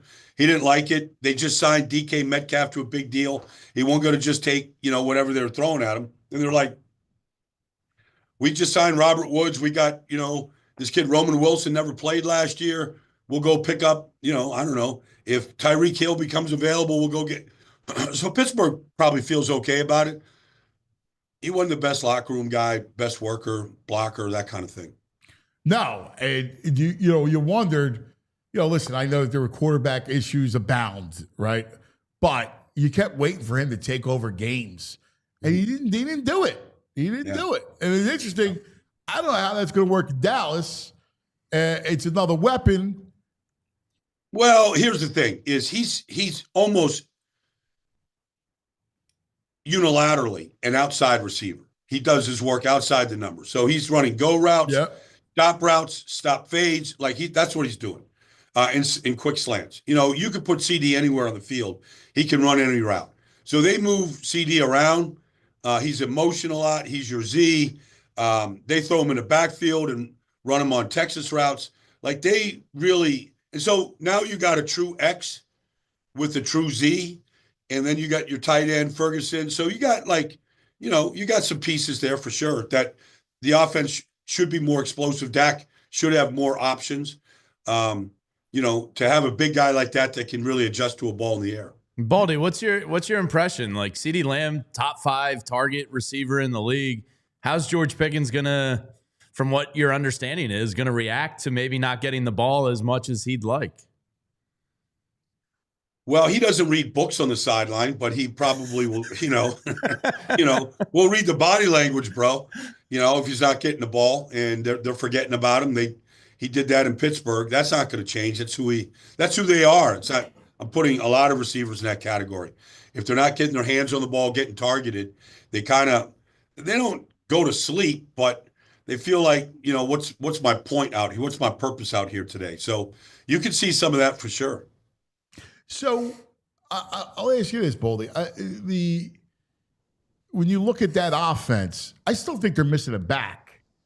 I don't know. I mean, like to me, it still feels like it's not going to be balanced. Well, they drafted 2 running backs, Jaden Blue, Maffa. Like maybe there's something we don't know. I mean, Blue waited to get his chance in Texas. They've always got a bevy of backs back there. We'll see what he looks like. But, I mean, I've seen Javonte Williams.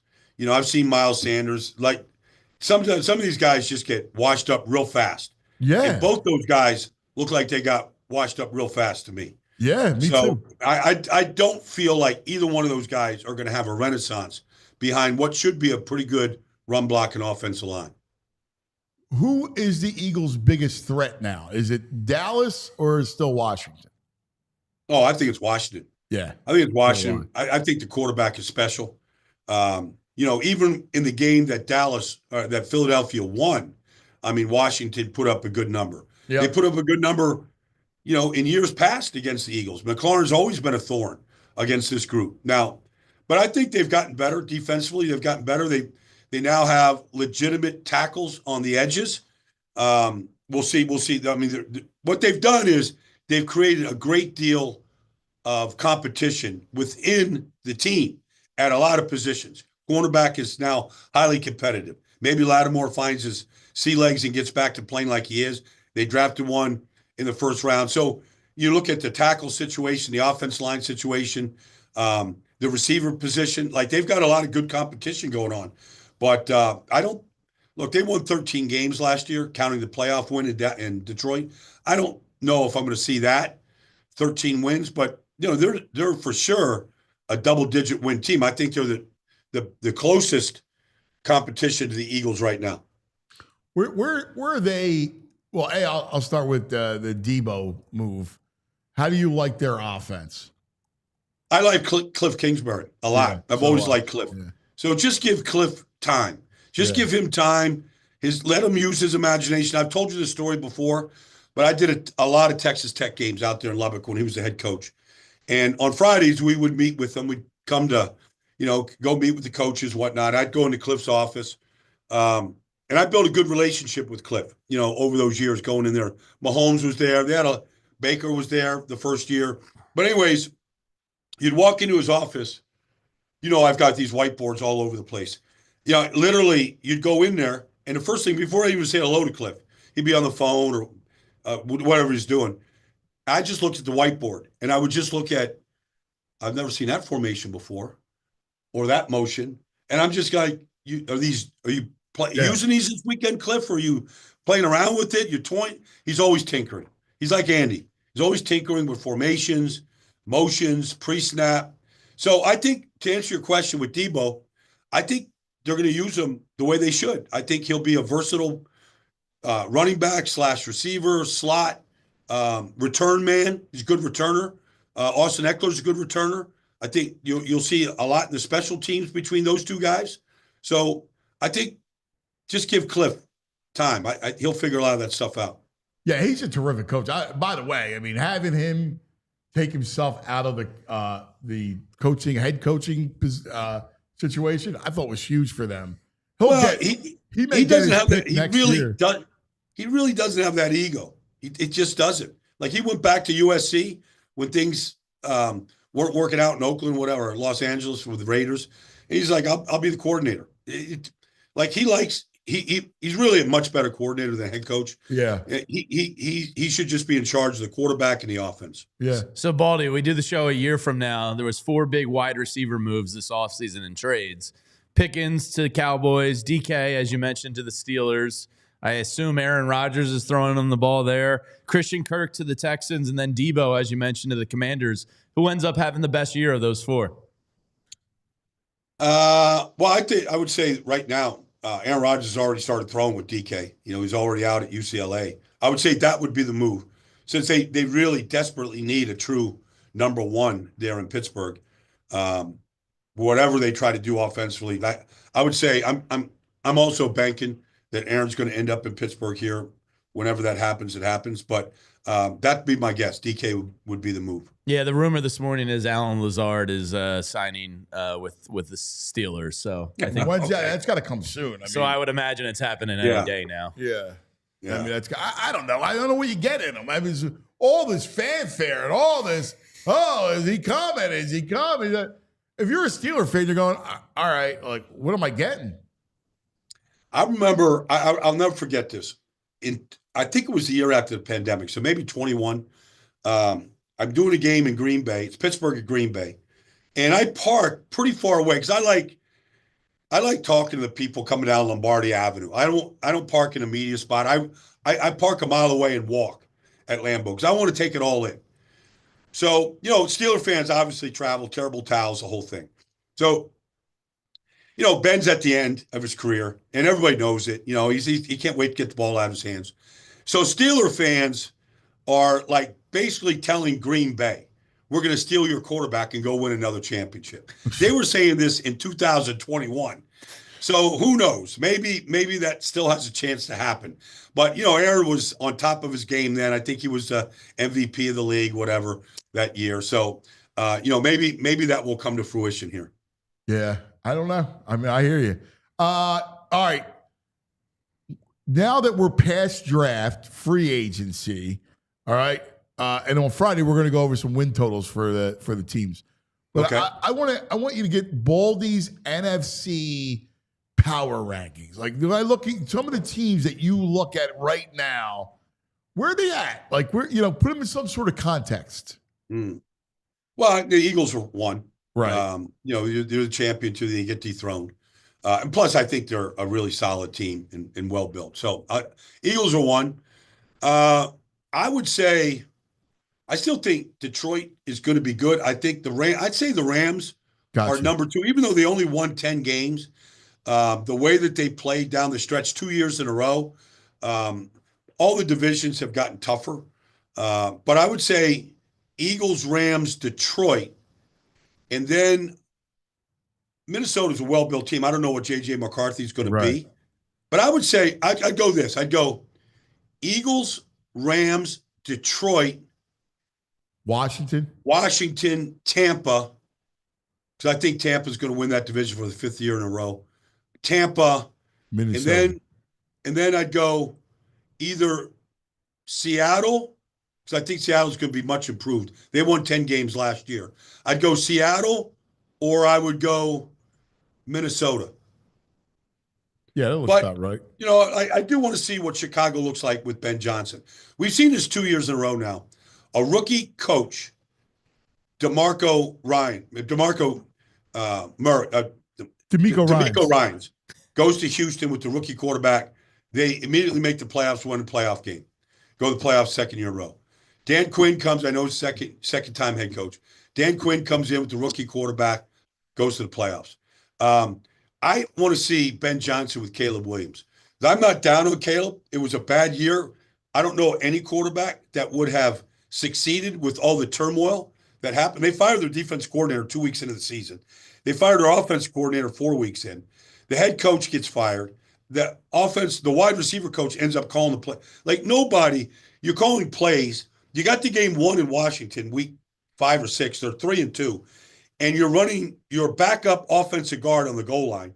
He fumbles. You're getting hit with a Hail Mary pass because your left corner is talking to the fans when the ball's in the air. Like, it's just such a poorly coached team.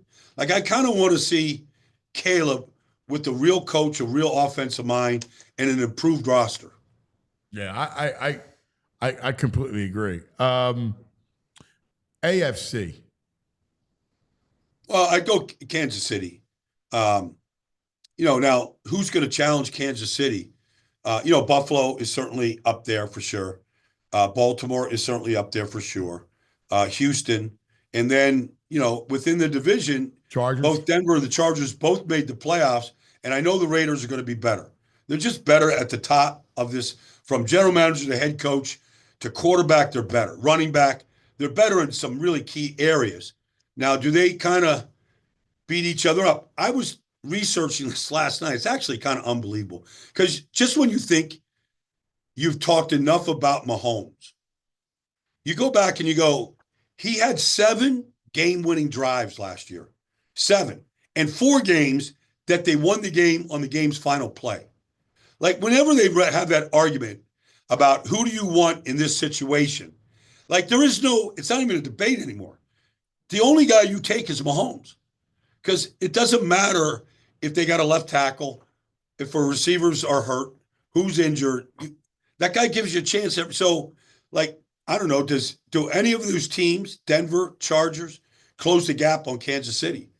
I just feel like they got the left tackle. Andy isn't going anywhere, even though everybody hints at it at the end of every year. He looks just the same to me every year. Yeah. He looks exactly the same. Like, he was aging to a point, and then he just stopped aging. Now he's just Andy, and he's the exact same guy. And honestly, he's never been one. He wants to coach. He wants to coach. He don't want to do anything else. He doesn't want to do media. He doesn't want to retire. He's not going to go run around with a 24-year-old girl. No, that's not who he is. No, Tammy's there to the end. Right. Tammy's not going anywhere. He's a football guy. That's it. Yeah, he goes out. I saw him. We might have talked about. I saw him at a Dodger game. He grew up like literally minutes from Dodger Stadium. So I saw him and a grandkid like at a Dodgers game maybe 2 weeks ago, something like that. Yeah. So he already took his time off. Like, he can't wait to get out on the field and see what these rookies look like and start coming up with some new formations and new ideas. And, Alex Smith just came out, I think it was last week. I don't know why this hadn't come out before, but he was like, he said, he said Patrick Mahomes beat him into the office every day. As a rookie, he beat Alex Smith into the facility every single day. No matter what time he tried to get there, he was there before him. Like, the guy is just, like, you can see him out there, and he's got his kids, and he's got his new hairstyle, and he's at baseball. He's enjoying himself. But nothing's more important to that guy than winning football games. Nothing. So, Baldy, he's 56 wins away from Shula. He's less than that from Belichick. Do you think he gets the 57 he needs? Yes. So he needs, let's just say, bro, by the way, do they count playoff games with that, or is that just regular season? It's a good question. I believe playoffs are counted. All right, so he would need. Oh, no, this is regular season wins I'm looking at. Yeah, I'd like to see that with playoff wins, and see how much closer that gap is. Oh, you got to, because he's had so many more playoff games. But anyways, so I figure Shula has 347 combined. Reed has 301 combined. So it's 46 away. Yeah, he needs 4 great years, and Mahomes is in his prime. Like, I say, he can do it. Yeah, like that. You're talking about. Let's get 11 wins a year for the next 4 years, and we got Mahomes, who's just turning 30. Damn. Like, I'd say it can get done. The all-time winningest coach is within his. He's grasp. also, but I think he does it. I know he wants to do it, or I know he wants to coach. He don't care about that, but I know he wants to coach. He doesn't. Well, the other question, bro, is how many years did it take Shula to do it? And how many years, if you add 4 years for Andy, how many years would that remember, be? Shula also Would that was be 14 he game was seasons. he was in right? Baltimore. He was in Baltimore before Miami. But I'm just saying He went from Andy started 63 to 95. What's that? 63 to 1963 to 95. 1995. So you're talking 33 seasons. Yeah. And what was Reed? 97? 99. 99 was Andy. So he this is his 26th season. So he would have 7 more seasons, which he could easily do that Yeah. Yeah. to match easily. it. Yeah. That's crazy. And you know what's funny? All the people that used to trash him and like that you would rip him. Can't call a timeout when the game matters. He's got no time management. Like the cat calls. Yeah. And the guy's going to be the all-time winningest NFL coach. And we could still find something to complain about. Well, you know, God like, bless I'm not here to say disparaging things about any other quarterbacks, but when you have the best quarterback in the league, some of that stuff goes away. Sure. It just does. Well, I mean, I told you the quote. I told you this story. Oh yeah, no, I know the story well, cuz. Yeah. That's why I was trying to couch it a little bit. Yeah. No, I mean, it is what it is. I mean, you know, I mean, being Knowing the rules of overtime is a good step. yeah, well, you know, it is what it is. But anyway, it would be remarkable for him to do it. I love be it. really Think about cool. this. Like, think about, I mean, just, you know, his run in Kansas City. Like, there's Lamar Jackson winning MVPs. They can't get past. There's, you know, Josh Allen winning an MVP. They can't get past him. Like, these teams that are knocking on the door, and they're good teams. They're well built. They're well constructed. They draft well every year. Every year, it's like, how do we get past? Every single fan knows, how do we get past Kansas City? Like, those two teams can't get past Kansas City. It's unreal. It really is. It's unbelievable. I got to ask you one question. I'm not asking for any insight or anything, but just from the 50,000 foot kind of view. All right. Yeah. Because we're talking about Andy being one of the great coaches, and we talk about Shula, and then there's Bill, right? Like, what do you make of this whole situation? Penn State just got a big linebacker from UNC yesterday. Like, people are like, the stories coming out of there are unbelievable with this girl.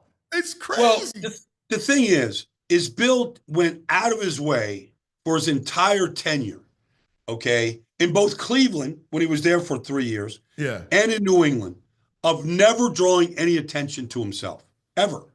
And all this girl is doing is drawing attention to him. And most of it, now you're saying like he needs a PR director. yeah. Like, the last thing Bill ever needed was a PR director. He didn't need any of that. Like, he was in charge. So now, is he in charge? And whatever benefit he gets from being whatever the fountain of youth is that whatever she provides, is it worth it? Because now we're talking about, now they haven't played a game yet, so we got to see. But is it all about coaching and developing players right now? Or is it all about this sideshow? Like, you can't help it. Baldy, Right. if you're a young man at Duke and you see a 24-year-old Jordan walking the sidelines in big cowboy boots and a duster jacket, and you know, trying to act like a coach, what are you thinking? I don't know. Go up to the press box. You know? Yeah, Take it up to the press box. Well, it cracks me up because you have made it. You're a bachelor. You're like, that's it. You knew exactly how you wanted to live your life, right? Unbridled, untamed, right? Like, you know. And I know you have dismissed women for. Well, I mean, much less. no, but when you make that decision that I made, okay. Now I know, bro, and you because you're happily married, you know, kids, whole thing. God bless you. But when you make that conscious decision, you make sure that no woman ever tarnishes anything that you do. Like, you can have all the fun in the world, okay, behind the scenes, different country, whatever. You want to have fun. But you never let that interfere with who you are. And I feel like there's certain guys in the news right now where they made really poor decisions, you know, and they let that interfere with who they are, what they want to be. Like, you can't let that happen. She's the COO of Belichick Productions. Women weaken legs. Baldy goes like it. Don't put it on a pedestal. All right? No. That's it. There's doors, and certain people should stay behind the doors. Yes. You know, they don't need to be out front. Like, here's something that's interesting. Like, I never post anything with women ever on social media. Yeah. Now, I've had relationships along the way. Of course. I would never post anything, because this has been proven now that couples break up when they begin posting. Now, obviously there's other issues, but I have a buddy of mine whose wife became like this social media influencer. It literally, they had a great marriage, 10 years, 2 beautiful kids, guy made a good living, but she became the social media influencer. It completely broke them apart. Like, the less time couples spend on social media, the healthier I think the relationship is.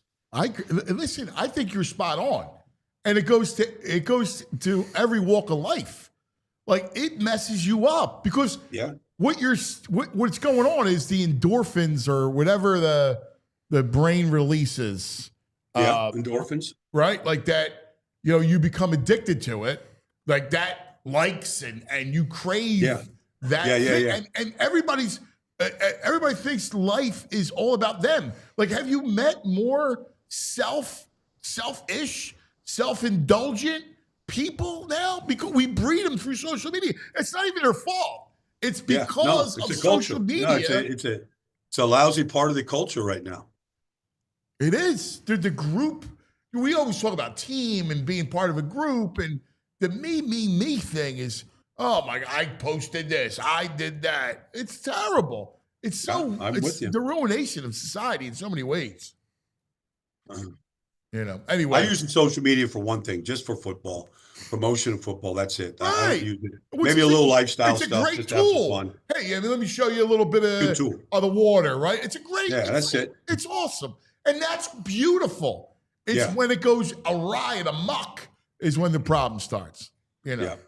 Anyway, my brother, we love you. You're the greatest. Thanks, man. Good seeing you, bro. It's been a while, man. What's your schedule now? I need to know. I'm here. I got to do something. I got to speak in New York City tonight. Okay. I'll be around here, through the weekend. Oh, good. Just give me a buzz.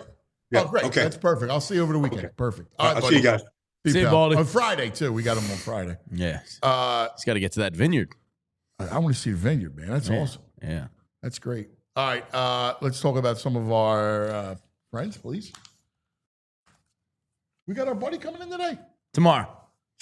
Dan Duffy, yeah. The Art of Words. Yeah, love Dan. He's my golfing buddy. Oh, is he really? Yeah. I didn't know. I knew you guys were close, but I didn't know that. Yeah, you want to have a good time golfing. Golf with Dan Duffy. Really? Oh, yeah. I'll tell you one thing. My man is a very talented guy. Oh, yeah. I have 2 of his artworks hanging in my basement, and we have 5 here? Oh, they're all over. They're great. He's awesome. Great. I remember when he first did. It was right around 08. We were at the station. Yeah. And I think the Phillies 08 might have. We'll get into his whole origin tomorrow. Yeah, but I think do with the Charlie and the whole thing. So a picture is worth 1,000 words. And our man, again, he proves it, right? An amazing local artist. Each piece is made entirely from handwritten words, like every eagle forming the link and every Philly shaping Citizens Bank Park. It's not just sports.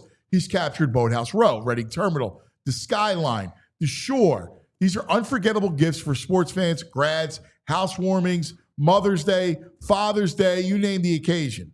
He started selling art at the K-Lot and Rice's Flea Market and credits Philadelphia sports fans for launching his career. Available for dozens of teams and cities too. There's something for everyone. These pieces are total conversation starters. You spot a name, then another, and then soon everyone's reliving their favorite sports memories. He's been featured on the Today Show, ESPN, TED Talks, all right? Check out artofwords.com. That's artofwords.com. I love it. I'm a fan of words, a fan of art, and my man does some amazing work. Use code PHLY at checkout. and you'll get 15% off your purchase. artofwords.com/PHLY. And let me tell you about our friends over at GLAT Hair Restoration. The Morgenstern Center for Orbital and Facial Plastic Surgery recently welcomed the GLAT group to the practice, creating an invaluable experience to leverage Dr. GLAT's high-caliber brand equity and begin that exciting new chapter with Dr. Morgenstern's highly respected legacy. All you have to do is look at John Mark's beautiful head of hair to know that Dr. GLAT knows ball. Dr. Morgenstern is a nationally recognized specialist and among the few surgeons in the country who's trained in oculofacial plastic surgery, facial cosmetic surgery, and general trauma surgery, and plenty more. And as a true advocate, Dr. GLAT now joins his practice, and they've been restoring and defending hairlines for over 30 years. It's no wonder that they have the reputation that they do. Their proven results and experienced team are only a few reasons why the GLAT Hair name has stood the test of time. They consist of one-on-one care, 100% personalized hair restoration plan for you and your specific hair loss. Follow-up care is immaculate, and they have cutting-edge hair loss prevention treatments, medications, and more. GLAT Hair can help keep the hair you already have and help bring back what you've already lost. If you'd like more information and are ready to defend your hairline today, visit GLATHairMM.com. That's GLATHairMM.com, or you can call or text 610-980-4000. All right. GLAT. All right. Couple things. One, VG checking in from how's Mormonville? Salt Lake. What's going on? Andy. Speaking of Salt Lake, Yeah. BYU man. Yeah. Andy was a California. Everybody thought he was the Mormon. He wasn't a Mormon. He's a LA kid. Yeah. He married Tammy, who was the Mormon. Yeah. And he converted with Tammy. I'll never forget. You're not allowed to have caffeine. And he's like, oh, dude, don't, whatever you do, if somehow there's a Diet Coke in front of me, don't say it. Don't show a picture of it, right? You can almost see it. He's like, leave me alone. Yeah. No caffeine. I couldn't. I know, dude. No. I know. I got Imagine 3 no cold coffee. brews and 2 shots of espresso in this. Right, exactly. Oh, man. Be freaking out. Yeah? Oh, if I had no caffeine, I don't even know what kind of human I'd be. I know. All right, what do we got? Now we have What's going on in Salt Lake? What's he saying out there? Oh, he said bleep Andy. Oh, come on, VG, you hater. Yeah, he's a cretin. Yeah. VG's got cretin tendencies. Look, he had to go I love him. after 13 years and putting Juan and DC and all that. The off the field stuff. Like, it was time for a break. Right. I can look back on him now more favorably than I did at the end of 13 years. If you look at football and understand. He's still he's talking like he's fresh off of the breakup. Yeah. It's been like 12 years. And dude. by the way, come on, VG. The Eagles rolled them in the Super Bowl, right? Yeah, we got our He vengeance. holds on to things. It's not right. It's not like if the Chiefs won. If the Chiefs won again, then I'd hate him. Right. We'd be jealous. Yeah. But now, We got ours. Relax, VG. But he's got cretin. He does, yeah. He holds on to it. He holds on to all this stuff. There's times when I go, because he feels like the great stoner, VG, right? Like a great stoner. Like just a burnout. I call him the lovable burnout. Yeah, but he's got hoagie mouth DNA. But he does. Yeah. He's got old school in him. He could be a creep. Yeah. Stoners can't be hoagie mouths. It's peace and love and chill and everything's cool, man. Like, you can't be like... He's that way outside of sports, and then... Right. And then, outside of sports, he's a beautiful human. Yeah. Yeah. But Addie loves him. Like one of Addie's favorite people. He's a creep. Yeah. Yeah. He's got cretin tendencies. Yeah, it's true. He's got that Juniata hoagie mouth in him. Yeah. Cretin. Yeah. Stone cretin. Yeah. Now, what do you got? We have you have your own. I got a little bit of nugs. You want some nugs? Yeah, I thought you said The you had a hot segment. seat. Oh, the hot seat. Yeah, the hot seat. Yeah, like you were telling me about the segment. I'm like, all right. Yeah. We got the hot seat brought to you by Ashley Furniture. It's spring into savings time at Ashley Who's in Furniture. the hot seat? Dallas Cowboys, dude. If this one blows up, because here's what's going to happen. Either George Pickens can't coexist in reality TV land that is the Dallas Cowboys, and it naturally just explodes, implodes, whatever you want to call it. 2, Jerry Jones is going to play hardball like he does with every contract extension ever, and it's going to end up costing him more money, and then it eventually blows up. He's already playing games. David Mulgaheta, the Athletes First, top 2 or 3 agent in the NFL. Jerry Jones is claiming he doesn't know who he is. Already, like he's already started playing we know games. what it is. Yeah, Especially since Athletes First is one of the entities that owns us. Yeah, and everybody that follows football knows who David is. And Jerry Jones is playing games in the media like he doesn't know who he is. Jerry Jones has got himself on the hot seat yet again this year. Because on paper, it's a good move, right? You give up a 3rd, you swap a 5th and a 6th. That makes sense. But there's a looming contract extension. There's the existence of the Dallas Cowboys and bringing in this hothead crazy guy, George Pickens. I think Jerry Jones threw himself back on the hot seat with this move. I don't know. It's funny. They needed another weapon. They do. It was a need. It was a clear need. I hate their running backs. I think their running backs stink. It was a clear need. I think they've drafted well. I look at their team. I go, I love Micah for our purposes. He's going to look great in green one day. And I love him. He's like Trout, like the guy that I root for. That's not. He wants to be here too. But I look at them and I go, they're a good team. But I've never believed in Prescott. No, he's mid. Yeah, he's not bad. He's like that 11 to 15 range. Okay, here we go. His whole chant, what he does. Oh yeah. I can't stand him. Here we go. Here we go. Is that what he does? Here we go. I always just think of the twist. Yeah, he goes, here we go. Yeah, his Omaha. Yeah, his Omaha is here we go. Yeah. Yeah. I don't know. He just feels like a loser, doesn't he? Yeah, I don't know about that. I just don't think he's that good. I think he's decent. He's okay. Right, but I don't fear him. I don't. Oh my God, Dak's got the ball, 2 minutes to go. Like you go, oh, I don't fear him. George Pickens is a walking powder keg. He's a good player, really good player. I mean, to me, when it's probably worth the risk because you needed to do something. Listen, if you then you got to extend him now. If you have a good enough room. Well, that's the problem. Are the Cowboys a good enough room as an organization? Right. Or are they a clown show? Right. Yeah, I mean, and Jerry kind of makes it feel like they're a clown show these days. Yeah. I don't fear. I still think Washington's better. Yeah. Oh, hands down, better than Cowboys. Yeah, and they had a good pick. Did you watch the unscripted Howie War Room video? Because they took Connerly, right, the kid from Oregon. Yeah. Because Howie was trying to trade up. It was an awesome. It's 16 minutes, shows you the whole War Room weekend highlights and all that. He tried to trade up with the Chargers, tried to trade up with Detroit, the Commanders, and Packers. I told you guys that. And the Commanders go, there's an in-division tax here, Howie. And they pick Connerly, and Howie looks at Jeffrey and he goes, that's a good pick. Yeah. So Washington has righted this ship. No, Washington's legit. Yeah. But Washington's legit. I mean, they're listen, I love the quarterback. Quarterback is he's legit. He's terrific. Yeah. So you're going to do the hot seat? I'll put Jerry Jones on the hot seat. So we do hot seat every day? No, I think it's once a week. We'll have to check that out. Once a week. The hot seat brought to you by Ashley Furniture. Visit ashleyfurniture.com for more. All right. I like it. I'll give you some nugs. All right. Some of my nugs here tonight. Steph Curry. Oof. Hamstring. They win game 1. Jimmy does well.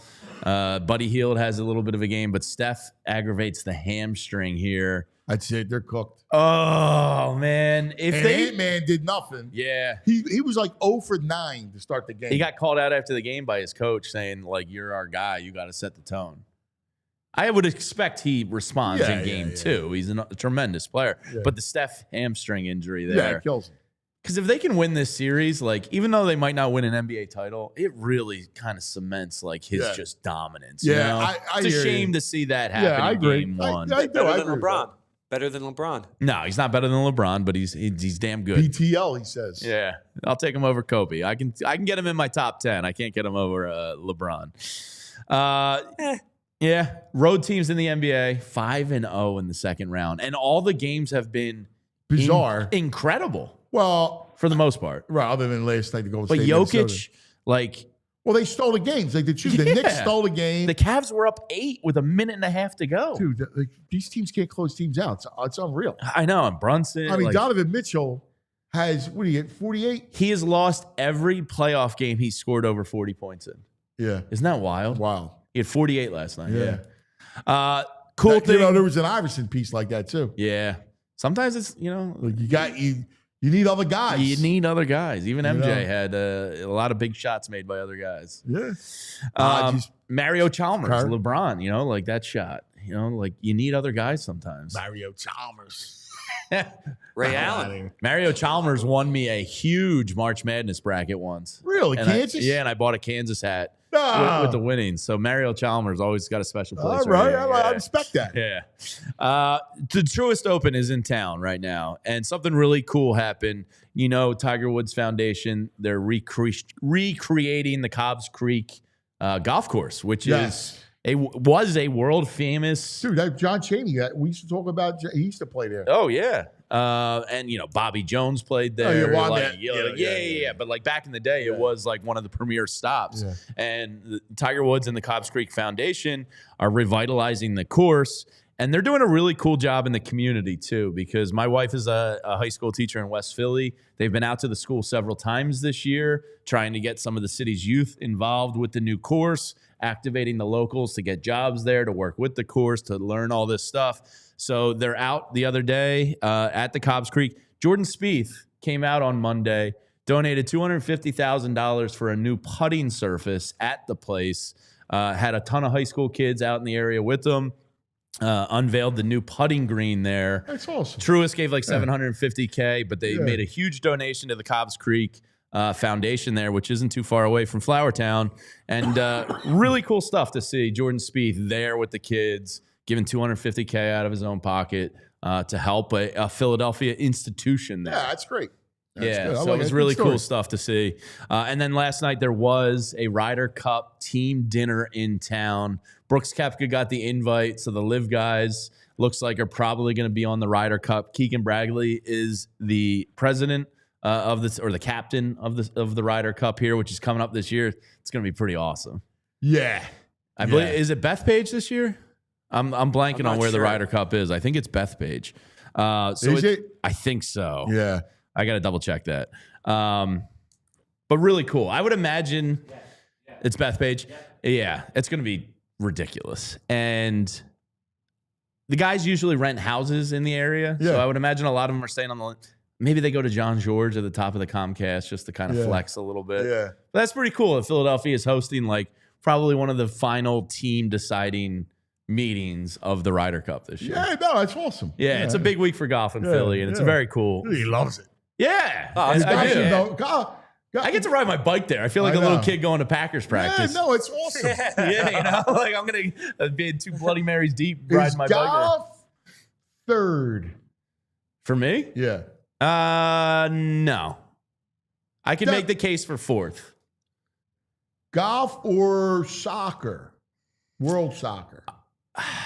I've fallen off of world soccer a little bit. Now You're the one who got me started. I know, but I just like, kids and like Saturday mornings, it's easy to fall off. I'm not playing Speaking FIFA. of which, we got the second Champions League game. Arsenal PSG, PSG is going to win tonight. That game yesterday was unbelievable. One of the best games I've ever seen in a really, really long time. It was wild, dude. Yeah.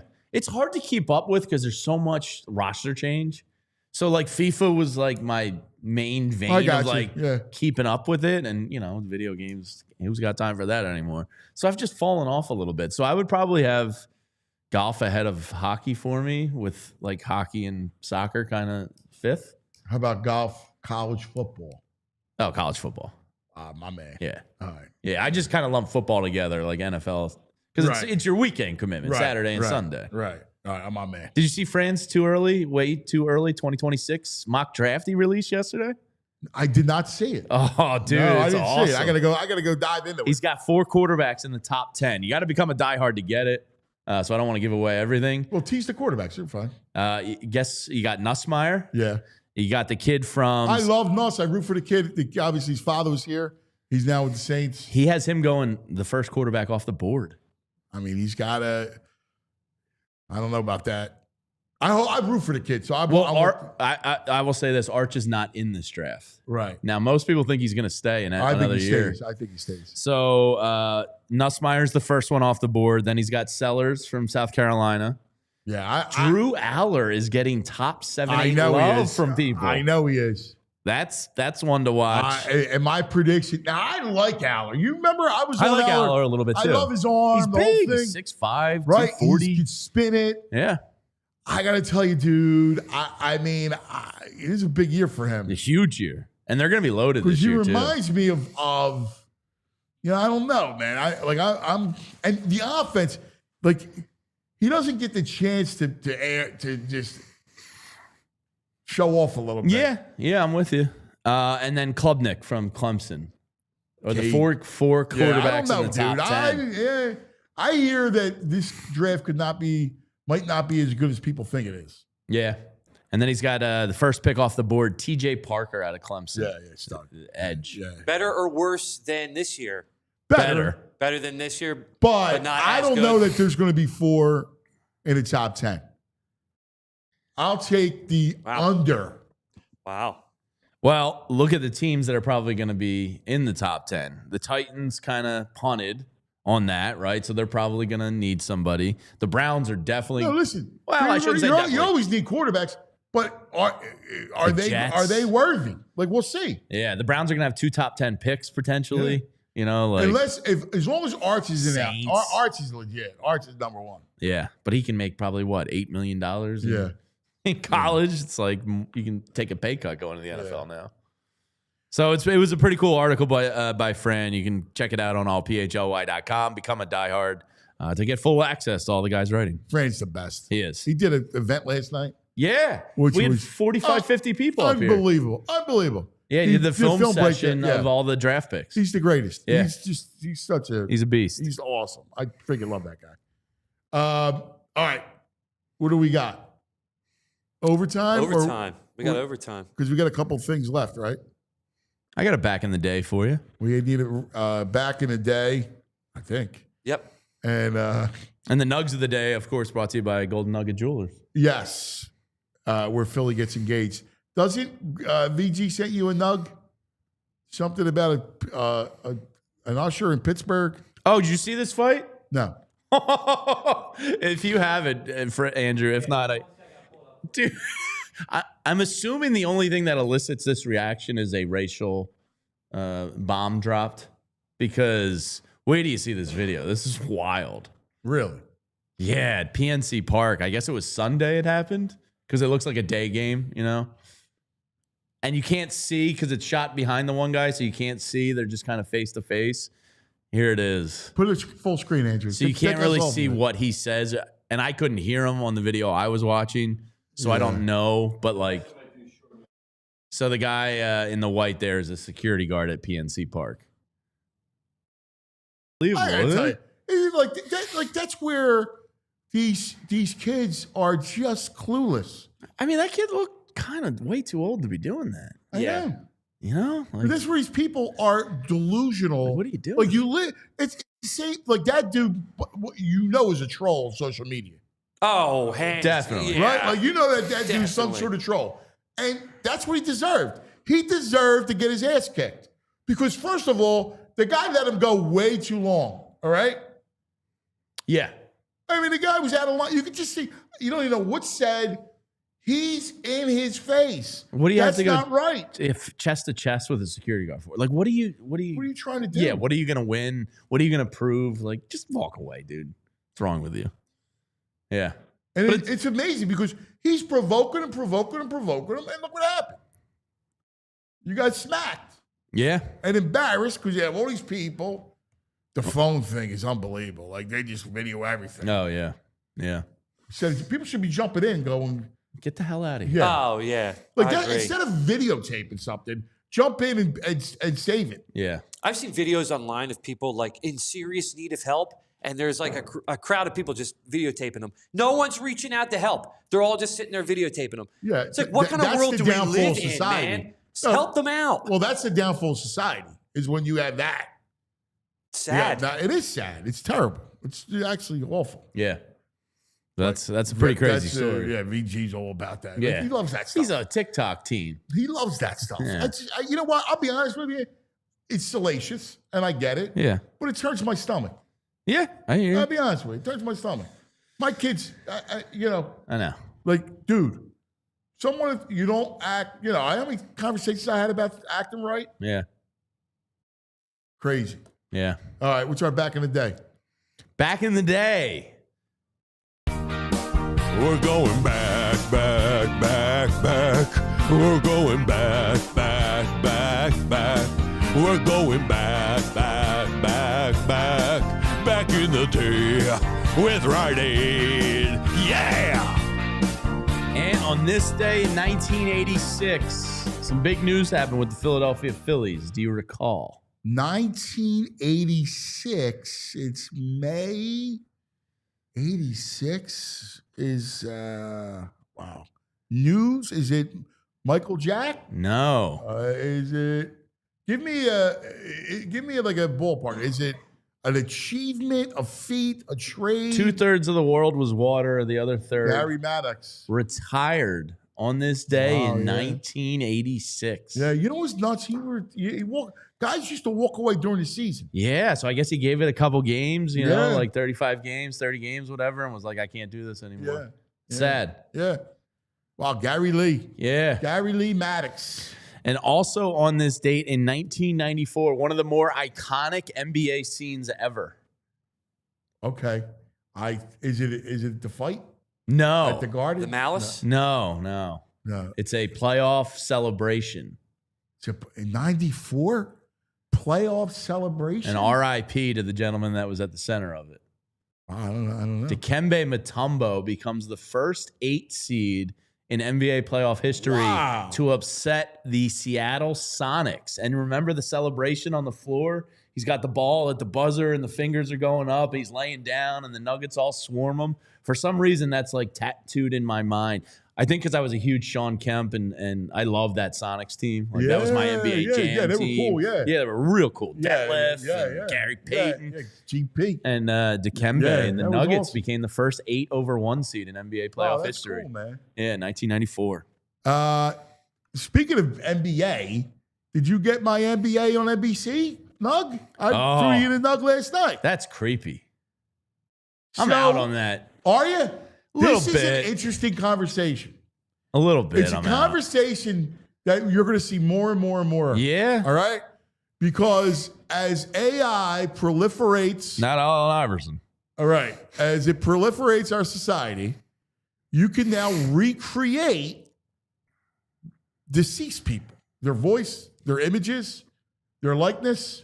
You can recreate it. So you'll live on forever.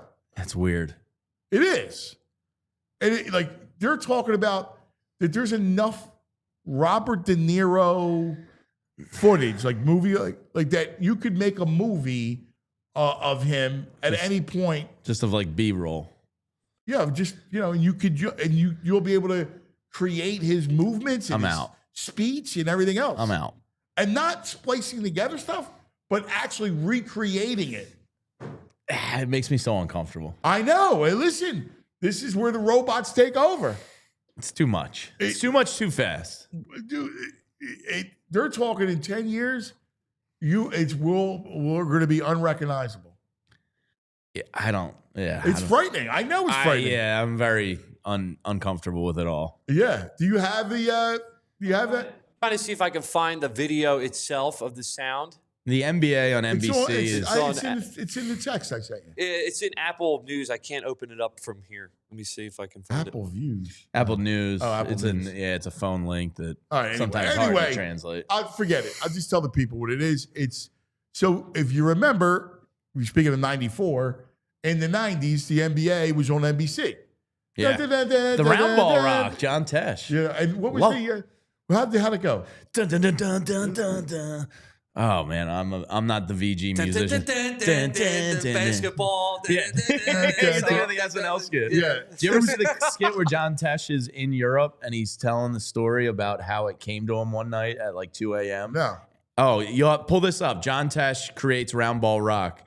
and he calls his home answering machine because he gets the jingle in his head. Dun, dun, dun, dun, dun, dun, dun, dun, and he plays it to himself on his home answering machine from a hotel in Europe so that he doesn't forget the beat.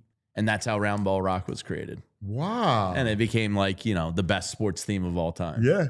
Yeah. So, yeah, John Tesh is the OG for Round Ball Rock. So that's coming back as part of the broadcast next year. So the guy who did the voice. Which, this is too far. For NBA on NBC passed away.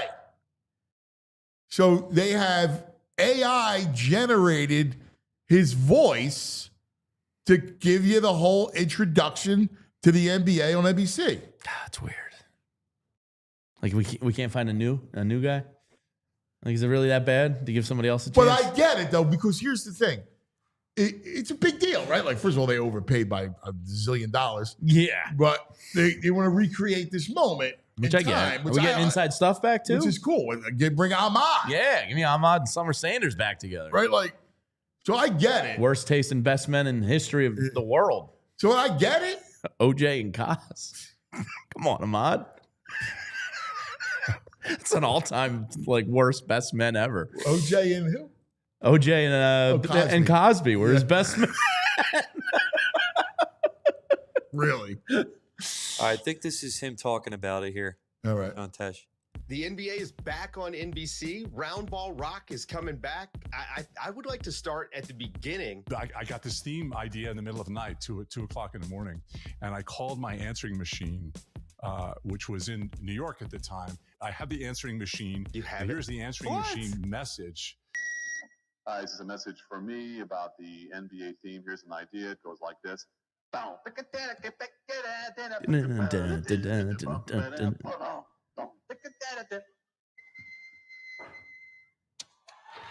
He just got the hook in his head one night. Calls his answering machine. That's very cool.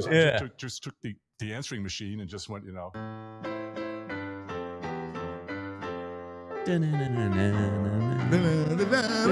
awesome. And then just, it's the second section, which is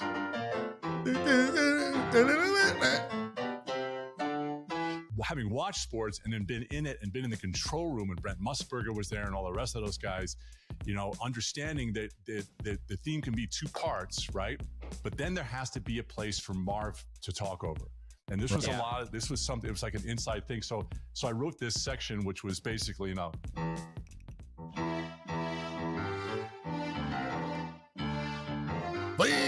Indiana Pacers. Yeah. And Larry Bird as the head coach.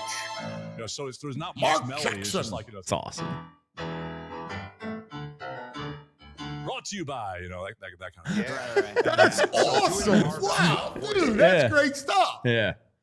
Round Ball Rocks back. That's cool, man. That is going to be cool. That's very cool. John Tesh is cool, man. Yeah. That is very cool. All right. That's going to do it for us.